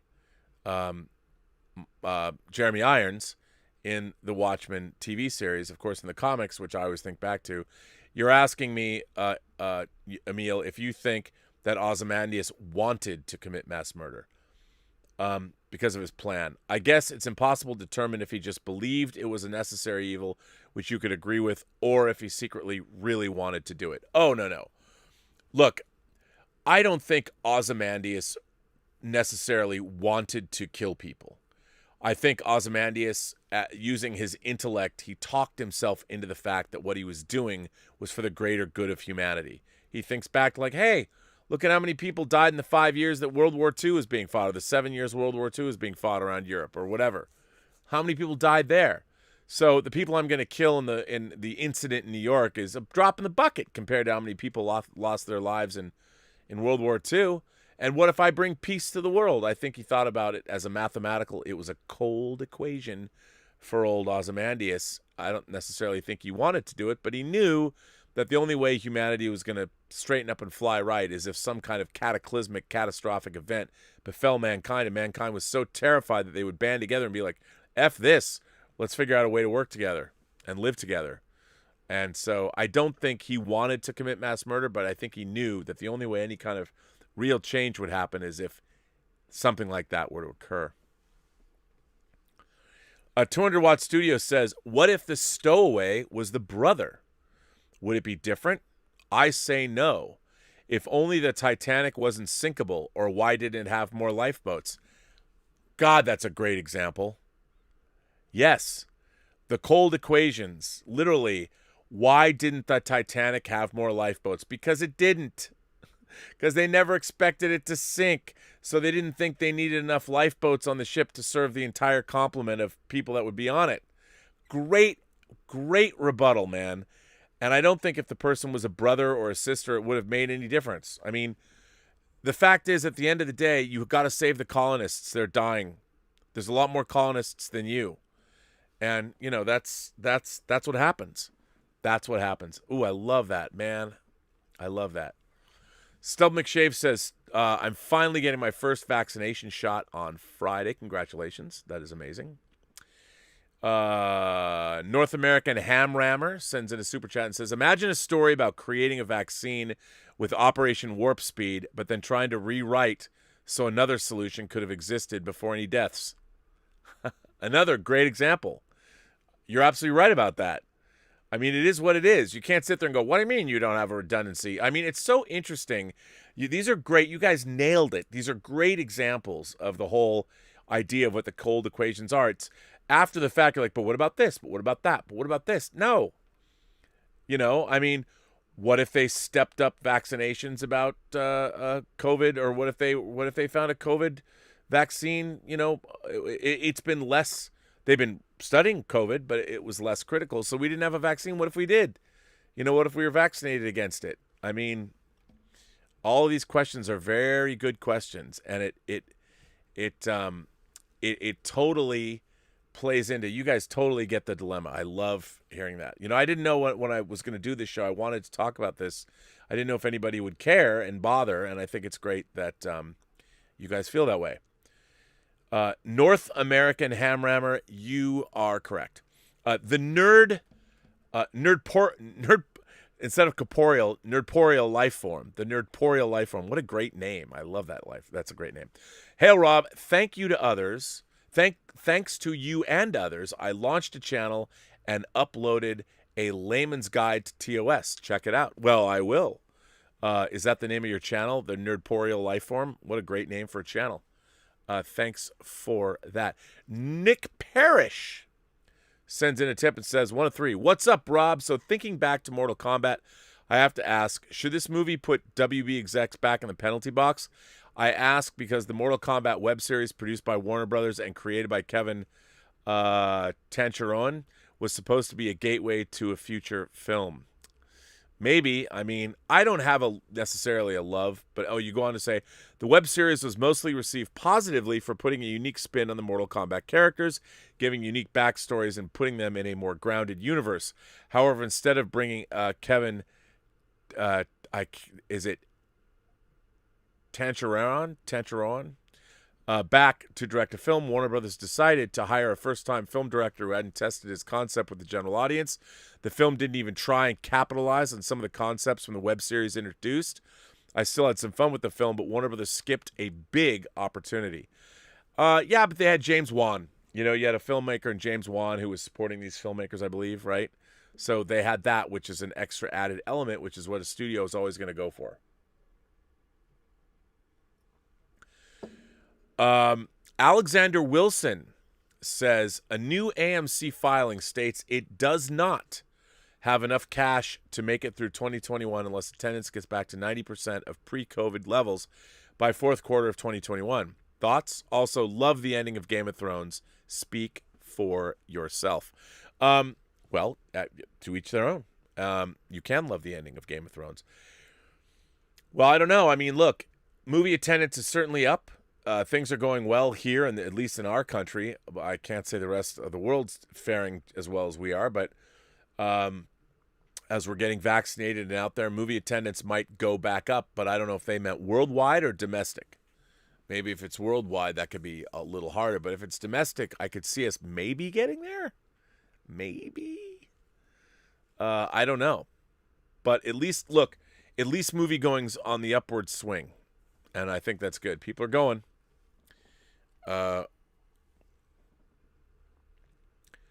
Stomach Chave says, it would be interesting to hear your thoughts of when you start to see the quality of Game of Thrones going down. Is it just the last season, or did the decline start earlier, seasons 5, 6, 7, or 8?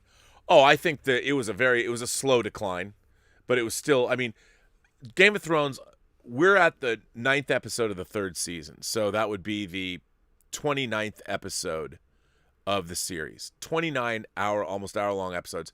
The quality of all of those episodes is astonishing, and season 4's quality is up there as well. Incredible stuff.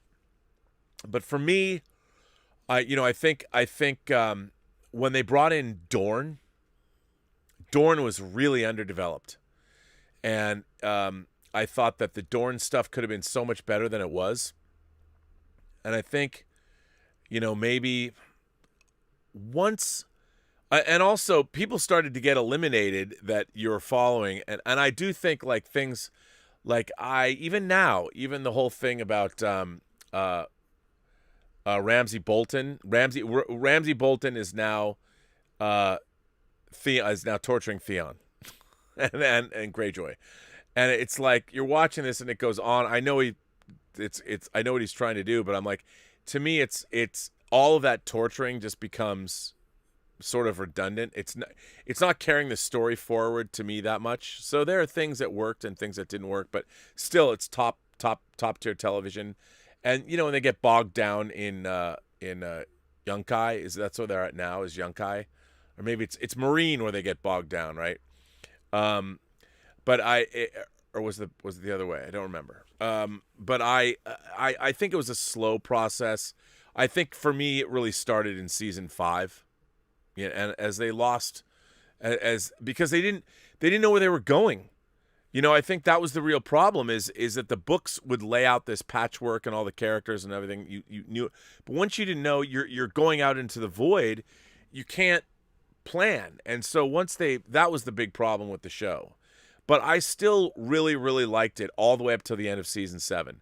I thought the jumping around Westeros, when it took a long time for people, Jaime Lannister, when they captured Jaime, he even says, I've been captured for a year, and you like, oh, there was a lot of time passing, and there's stuff that was happening over the course of a long period of time. And then by the time they get to year 7, we're surrounded by White Walkers. Send a raven. Someone will get it and fly hundreds of miles on a dragon and save us. In the meantime, the siege is not ending. I mean, it got to the point where it just season 7 or 7 and 8, it was totally fragmented. But I think it kind of began in seasons 5 and 6 too. But still top drawer television. Alexander Wilson sends in a tip and says, "What was up with the misnomer that millennials don't work hard? According to the labor statistics, millennials work more hours now than any other generation, and millennials' net worth are 34% lower at the same age than their previous generation." You know what? These might be second tips that you guys already sent in, because I already read that question from you, Alexander. That's kind of weird. Well, I think, look, again, the whole workforce has changed. I mean, our workplaces are so different from what they used to be. I don't think it's that millennials don't work hard. I think they work differently, and that they don't understand necessarily that, work isn't a party, or it shouldn't make you feel good. Work is work.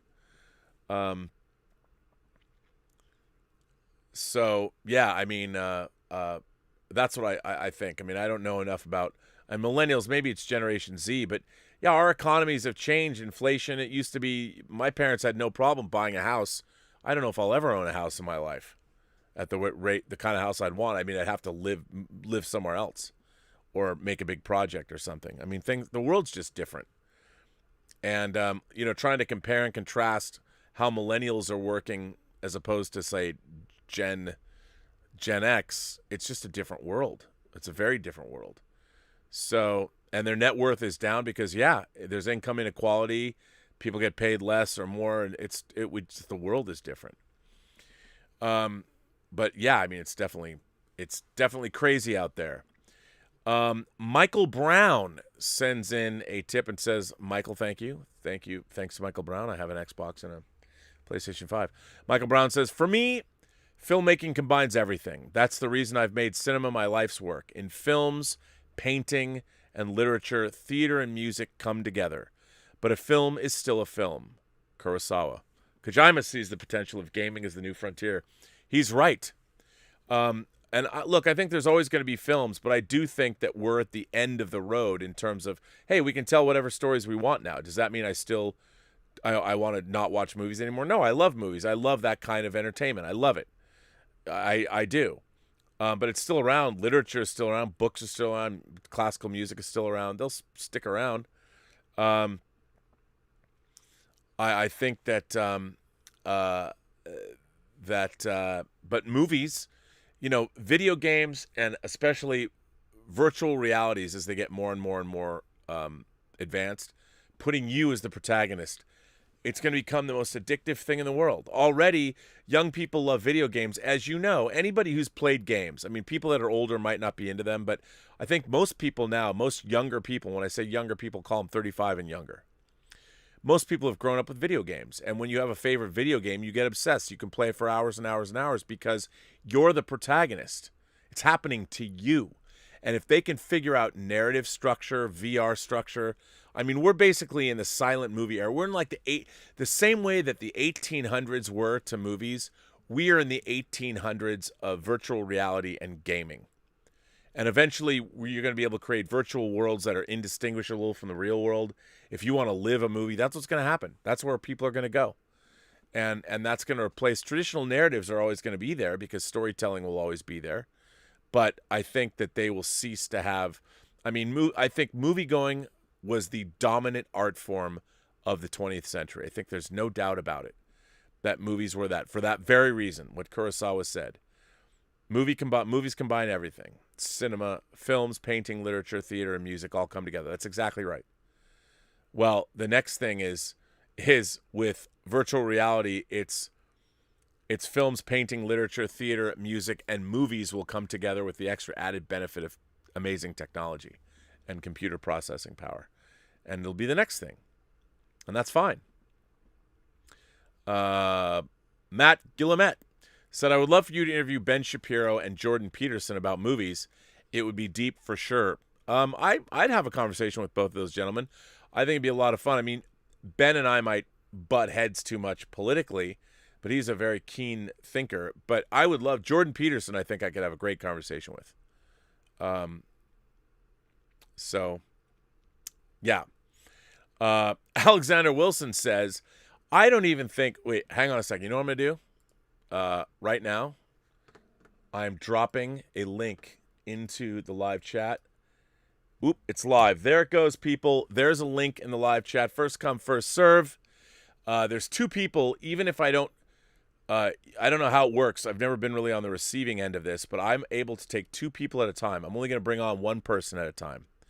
But if you want, that didn't take long. Someone is here. Let's see who it is. Huh, Emil Johansson is here. Emil himself. Oh, and I can see you, Emil. Can you hear me? Okay, you're good. I'm putting you on the show. You ready to go on the show? You're good? Good for that? A long-time Imagination Connoisseur all the way. You're in Sweden, right? Well, that will be fun to put you onto the show. I'm going to add you in here. It's going to take a minute. Just give me a moment as I put you put me in, coach. Don't say anything offensive. I'm just kidding. You can say whatever you want. No bad words, though. So, ladies and gentlemen, this is Emil Johansson all the way from Sweden. How are you, sir? First of all, introduce yourself. I'm good. I've been an imagination connoisseur, I think, since I was a kid. I don't really know what else to introduce myself as. Well, what were some of the things that made you become an imagination connoisseur when you were a kid? Like what were you into? I think it was pretty natural because like a lot of things happened when I was a kid, like the Star Wars movies, well, the prequels came, but I saw the originals first, but like Lord of the Rings came. I was in that generation that read Harry Potter, so I borrowed like the second book first from my teacher, and I read that, Oh, really? and uh, and then I read Bilbo, and I read Lord of the Rings, and I watched the movies when they came out. And so like a lot of things like that happened, and like I think I was pretty lucky because like I've talked to people who are older than me, and they say that like, for example, video games, they were afraid to tell people that they like video games because it was sort of shameful or something. I never really had that when I grew up, at least in my circles. Right. Like nobody was like teasing you because you read Harry Potter. Like Right, that right, was such a sure. popular phenomenon. So yeah, I mean, but I've always, I read the Narnia books as well, and I began reading. I had like a thick book with like all the King Arthur stories, Okay. and I began reading that, but I never finished it because it was too dense for me. I was like, no, I'm not gonna. I was too young for reading such a dense book. Well, listen, But I've always, yeah. no, I was going to say that I'm going to bring on another person so we can have a three-way Don't three-way. We're having a conversation. That's it. Come on now. We're going to have a three-way conversation. I'm going to bring in Tony Reyes into this chat. So, and Tony's been here before, and I'm going to put you a little differently because I have to put you on top on here above us. You have to be above us. So, hold on. So I can fit you down here as well. So we can have a three-way conversation about being an imagination connoisseur. So I'm going to put you here. So let's see so you don't cover up Emil so much. So everyone, Tony Reyes is coming into the chat as well. Welcome, sir. Hello, hello. How you doing, Rob? I'm doing good. Tony, tell the folks at home, where are you coming from? Where are you at? I'm on the Nostromo right now. No. 19 periods No. out of Altair 6. You are wearing your Nostromo. Do you just wear that all the time, or did you just Dude, I love it, Just a big fan of the Alien franchise, and yesterday was, I know you're not a big fan of Alien Day, but, No, it's not that I'm not a big fan. It's not that I'm not. It's just that it seems contrived to me. So, Emil, let me ask you this. Did you see, this is interesting, so when you were in Sweden growing up, could you see any movies that you wanted to see? Like, did your parents go, oh, you can't go see Alien, or you can't go see R-rated movies?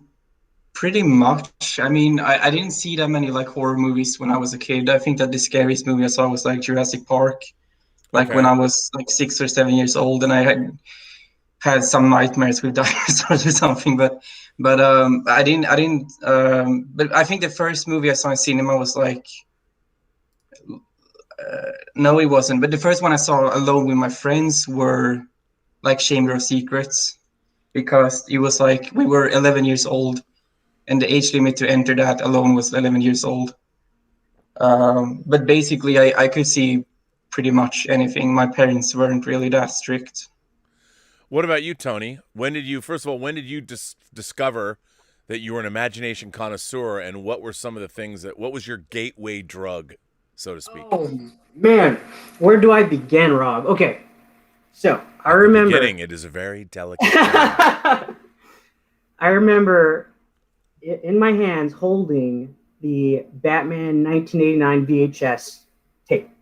I still remember that moment. I don't remember much from my childhood, but I remember that. And that pretty much started everything. You've both made me feel fucking old. I just want you to know. Just saying. So, and because my parents grew up with the Christopher Reeve Superman, naturally that became my Superman.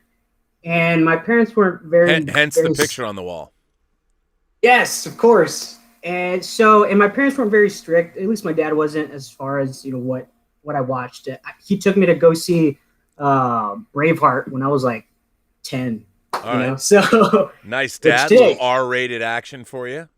yes, yes. So I grew up with a lot of the '80s science fiction movies. You know, you know, say what you may say. You know how you want to raise your kids. That's fine, but it certainly helped me broaden my imagination. You know, during recess, kids were playing Power Rangers or Barney, and I was like, you know, Corporal Hicks blasting xenomorphs.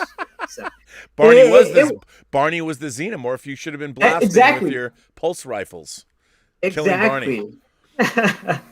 Emil, I guess I'd ask you that same question. Did you, like when you were a kid, were you interested in kid shows, or were you more predisposed to watching things that were more geared toward an older audience?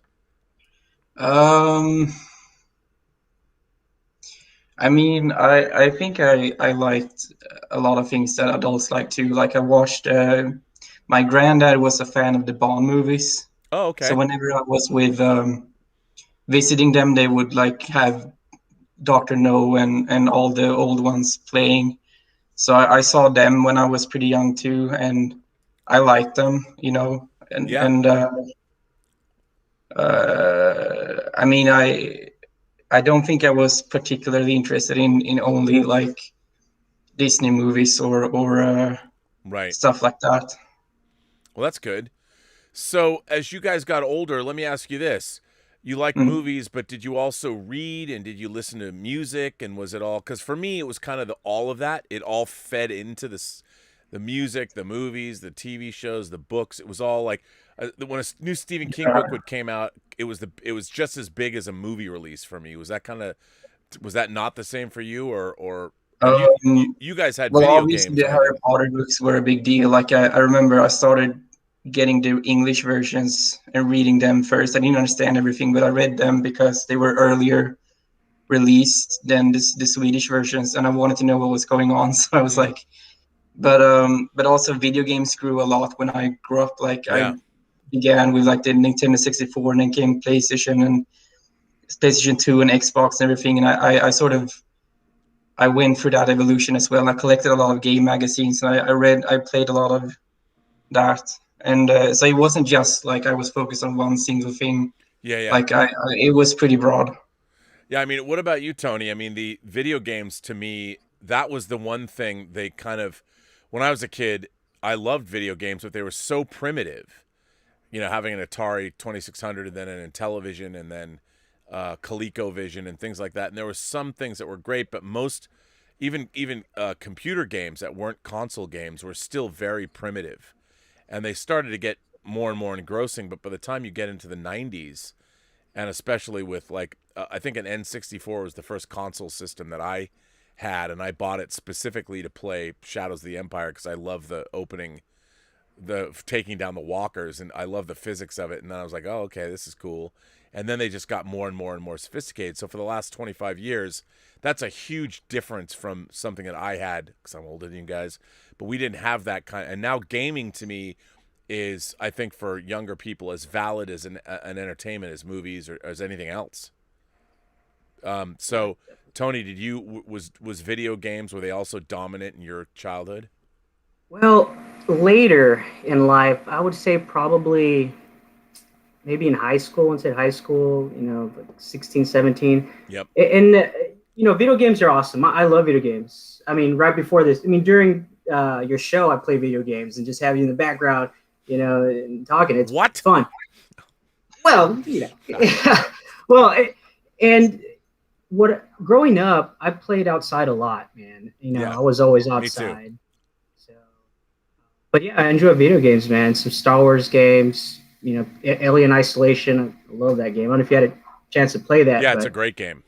yeah. So where did you grow up, Tony? I grew up in Dallas. I Oh, was raised in okay. Dallas. Actually, Just yeah. do you know Ori, who was on the show the other day? I saw him, man. I was like, yo, hit me up, man. Let's grab some beers. Geek out, man. Ori's got some. Hey, I love his action figure displays. So Emil, did you always, are you in the town you grew up in, or did you move around as a kid? I moved around. I moved around. I mean, I've lived in multiple places when I grew up. So I moved around a bit.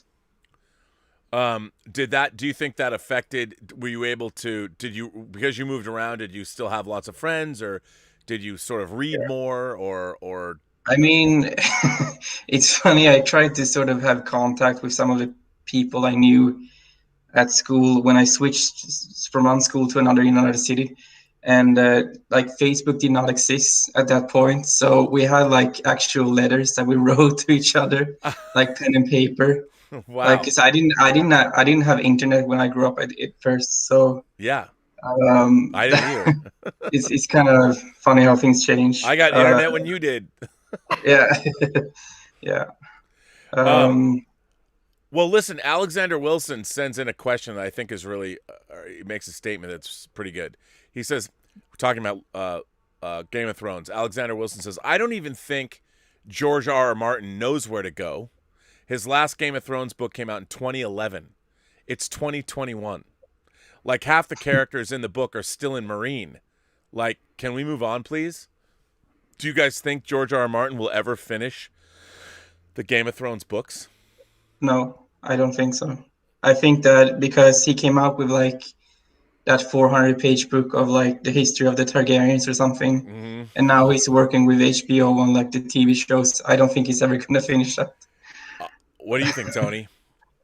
Honestly, Rob, I haven't read the books, but it sounds like a situation the way I feel about the Clone Wars and the whole animated series and all the shows coming afterwards. Like, you know, I feel like it's not going to finish. Like, can we move away from that, please? Yeah, I tend to agree with that. Like, I don't understand what's with Star Trek prequels, or it's enough. You know, it's I feel the same way. I would like to sort of like, if I could wish that he would write the last two books, because I would want to compare the ending in the book with the ending of the series. Yeah, and I wonder if he's even capable of writing an original ending, or the ending he wanted to write, because he would be too influenced by the ending of the series. Yeah. Or would he? I think if I was him, I would do something radically different than what they did to the end of the series, maybe. And then they could go readapt his ending. Just put it out. Alexander also goes on to say, did you see the Alphabet Google earnings? They were out of this world. YouTube had $6 billion of revenue in 2021's first quarter, up 50% from a year ago. Crazy growth. Well, I mean, I would imagine so. Ad revenues up, everything. The world is changing. And I think that we're seeing, I mean, a lot of people are fearful of it because they see like, oh, it's the Great Reset, and we're all going to, totalitarian regimes are going to come in. You know, China is going to go to war over Taiwan, where it's going to be. And on the other hand, you know, we see Elon Musk is like, I have a contract with NASA. We're going to go back to the moon. I mean, I think history is like, it's always been. There's all of these opposing forces swirling around in some maelstrom of who knows what's going to happen. I just hope, and I hope that cooler heads prevail. I don't think massive global conflicts, going to war with Russia, going to war with Iran, going to war with China, is counterproductive. I don't think anybody really wants to do that anymore, as much as the military-industrial complex might want us to, because it's too devastating. Our weapons of war are too devastating. What are we going to get out of it? I'm actually pretty optimistic about the future. Are you guys optimistic about the future? I am, definitely. You know, with the whole situation, what we've gone through, you know, what 2020 was, I think we're now adapting to what I believe is the new norm. And I think things are only going to get better for us. Now, just because of the fluctuation, and I think as far as economics go and finances, there's just a big saturation. And I believe we are going to hit another recession soon. I just don't know when. And that Gundam in Japan is actually a secret weapon. I'm no doubt about that. I wish. I'd line up to be a mobile suit pilot, man. Right? I'd have to get LASIK surgery, maybe to fix my eyesight or whatever as I get older. But man, I would do anything to be a Gundam pilot. What about you, Emil? Are you optimistic about the future, or are you a pessimist? I'm optimistic. I get a little bit like negative when I hear about climate change, Right? Because it seems like such a huge, difficult problem to solve. But I'm optimistic. I mean, I hope that there will be a lot of more pop cultural events that will be ruined by like cataclysmic like I hope that things I am optimistic, so yeah. Well, that's good. It's good to hear that you guys are optimistic. I'm pretty optimistic. I mean, I think that we've been on an upward curve, and if you look at the 20th century is pretty horrific. Some of it was pretty horrific. Yeah. Really, World War I, World War II, the Korean War, Vietnam, and those are just the major conflicts.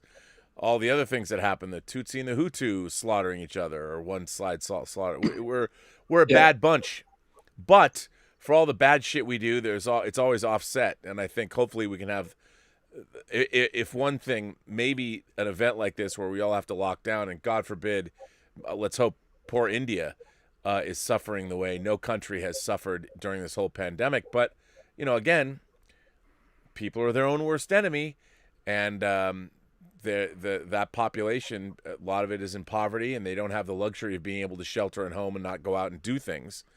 And we were lucky, but I too think that things. I spoke to someone in Syria, and he said that their hospitals are like overcrowded, so they're like digging holes to just put people in.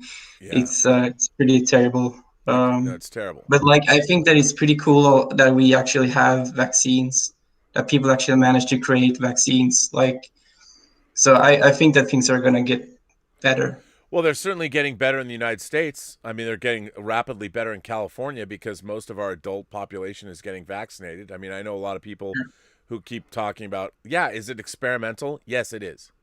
The experiments won't be done until 2023, but there's a lot of people being vaccinated. So far it seems to be working. I mean, some people sure are going to have side effects, but we have to, our friend Throg is here. Throg, today he's Throg by the foot. Throg says, "Hi Rob, I don't like CW's DC shows. Superman and Lois is what we've needed in the continuing deconstruction of the Superman myth.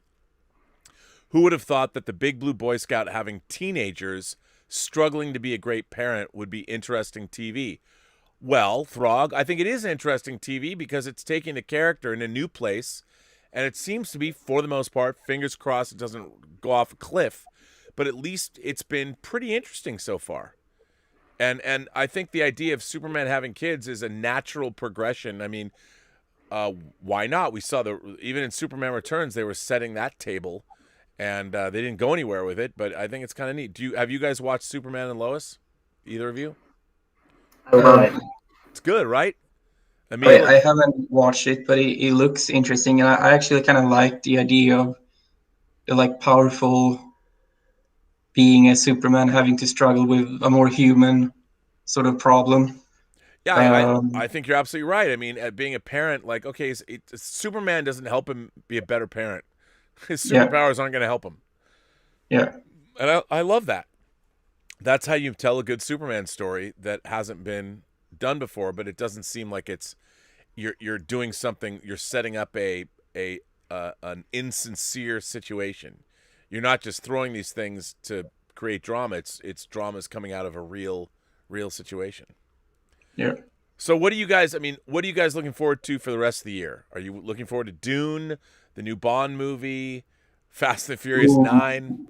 Definitely Bond if it ever comes out. But Dune and Matrix 4, I think, are the ones, and Spider-Man 3, just because Spider-Man 3 seems insane with all the rumors. Yeah, I know. but those 3 movies, I think I want to see the most this year. Yeah, I mean, I really want to see Eternals as well. It's so funny seeing people get outraged. I noticed this afternoon, everyone's mad because Kevin Feige made a comment in an interview where he was talking about how Chloe Zhao said, "Look, I really want to shoot Eternals on real locations. I don't want it to be all green screen." And Kevin Feige is like, "Well, okay." And people are getting mad, like, "What, Kevin Feige? You'd never heard of a shooting on location before?" And what people don't understand, that's such a stupid thing to say, because of course he had. But there's a methodology. These films are so effects intensive. We're going to foreign planets. Could you take your company of players around the world? You know how expensive that gets? the reason they use so much green screen photography and all that is because they're bringing down costs. Their machine is too huge to make these movies otherwise. I mean, sure, everybody wants to go shoot them on location, but now the magic of movies, it's almost like, oh, you mean you didn't go to some real hotel to shoot this movie? You shot it on a set? I mean, it's just movie making. And if Chloe Zhao wanted, it makes sense if you're charting 1,000 years, or Feige said thousands of years over the Eternals. Of course, you're going to go into real locations because it would make more sense to do so, rather than you get more verisimilitude. So and probably she, coming from her indie background, probably kept the price down as well. So she wants to shoot in space. Yeah, right. Let's go to outer space, man. I can't believe they're using green screen to shoot in space. Why don't they go to the ISS and do spacewalks? It's like, screw you. Give me a break. People are all bitching and moaning, complaining. You're bitching and moaning, complaining that Kevin Feige is yeah, I went to Vormir today, but we didn't really go to Vormir. We didn't really go to the place where the Red Skull's guarding the Soul Stone, because God forbid, why don't we go shoot that on location? I mean, I bet there's green screen shots they don't even know weren't shot on location. But anyway, well, listen, gentlemen, do you have any parting words to say to the Post-Geek Singularity community? There's still 262 people watching this live. Any thoughts you've always wanted to convey? Anything you'd like to say? I just want to say that I really enjoy all the conversations and all the people, greetings all the time. Like, everyone is really friendly, and I really enjoy that. So well, that's good. Well, that's good to hear, because if they weren't, fuck them. But since everybody, no, I think I've often said I think we are developing, or we have developed, I think, the best community here on YouTube. Great community. Yeah. And Tony, what about you? No, just like Emil was saying, it's a great community. I'll have to one day write a book about my life, but you don't believe, Rob. This past few months I've gone through many things, but this has certainly helped me a lot, in many ways, emotionally, mentally. It's been a great space, and just being able to be myself with other people, with like-minded people, so it's great. That's the best thing I can hear from you. That's fantastic. Well, I'm going to keep doing it. It seems to be working out. I can't believe we're approaching 700 shows, and it's been great doing more and more things to get the community together. I like building the community, like having those member Zoom calls and seeing people and talking to people, and even doing this new thing. I don't know why I hadn't started doing this before, bringing people on randomly and just getting to meet people and having you guys talk to people, talk to the community it's a lot of fun. Well, I want to say thank you to both of you for having the courage to jump on this live stream. It's always good to have Imagination Connoisseurs. I wasn't planning. It's just so fun for me to do this, just to see you guys or girls. Like having Catherine come on the other day, and she has a huge collection of movies. I'm like, oh my God, you've got the Bond 50th anniversary Blu-ray set up there. It's like seeing people's, like, what's in it, like your Superman picture in the background there. It's like, okay, all right. It's great to get to know people that way too, because when I go to people's houses that I don't know, like I go to a party, I always look at their books. Do they have movies? And you judge them. Oh, you read that? You still have the hardcover of The Notebook? Really? All right. No, I don't judge people. Elizabeth's like, sure you do. Yes, you do. But I want to thank you for being here. Thank you for being on the 677th episode of Robservations. And thank you for having the courage to come on. So we will see you later. All right. That was fun. Always good to talk to Imagination Connoisseurs. And I want to thank everybody for being here. I want to thank the community for being you. I want to thank everybody for supporting the channel via Super Chats and tips and all that. And you can become a member. And we are having another members Zoom call at noon on Saturday. So that's always fun. Again, I can't promise I'm going to go for another 6 hours like I did before, but one never knows. I want to thank my moderating staff. I want to thank, beginning with Mike Bodden, Brian Hepburn, Justin Toner is here. I think Louise X Sparrow is here. Joshua Levesque is here. Darren Seeley is here. Wow, full complement of all of you. The Richard, I didn't say the Richard.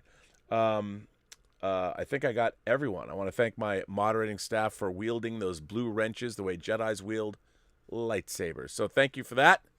And on that note, I don't think I'll be on the John Campy show tomorrow. I wasn't on today because he switched shows till noon, and I totally forgot about I wasn't thinking when I said, yeah, I can do it at noon. And I'm like, oh, fully articulated, which we did today.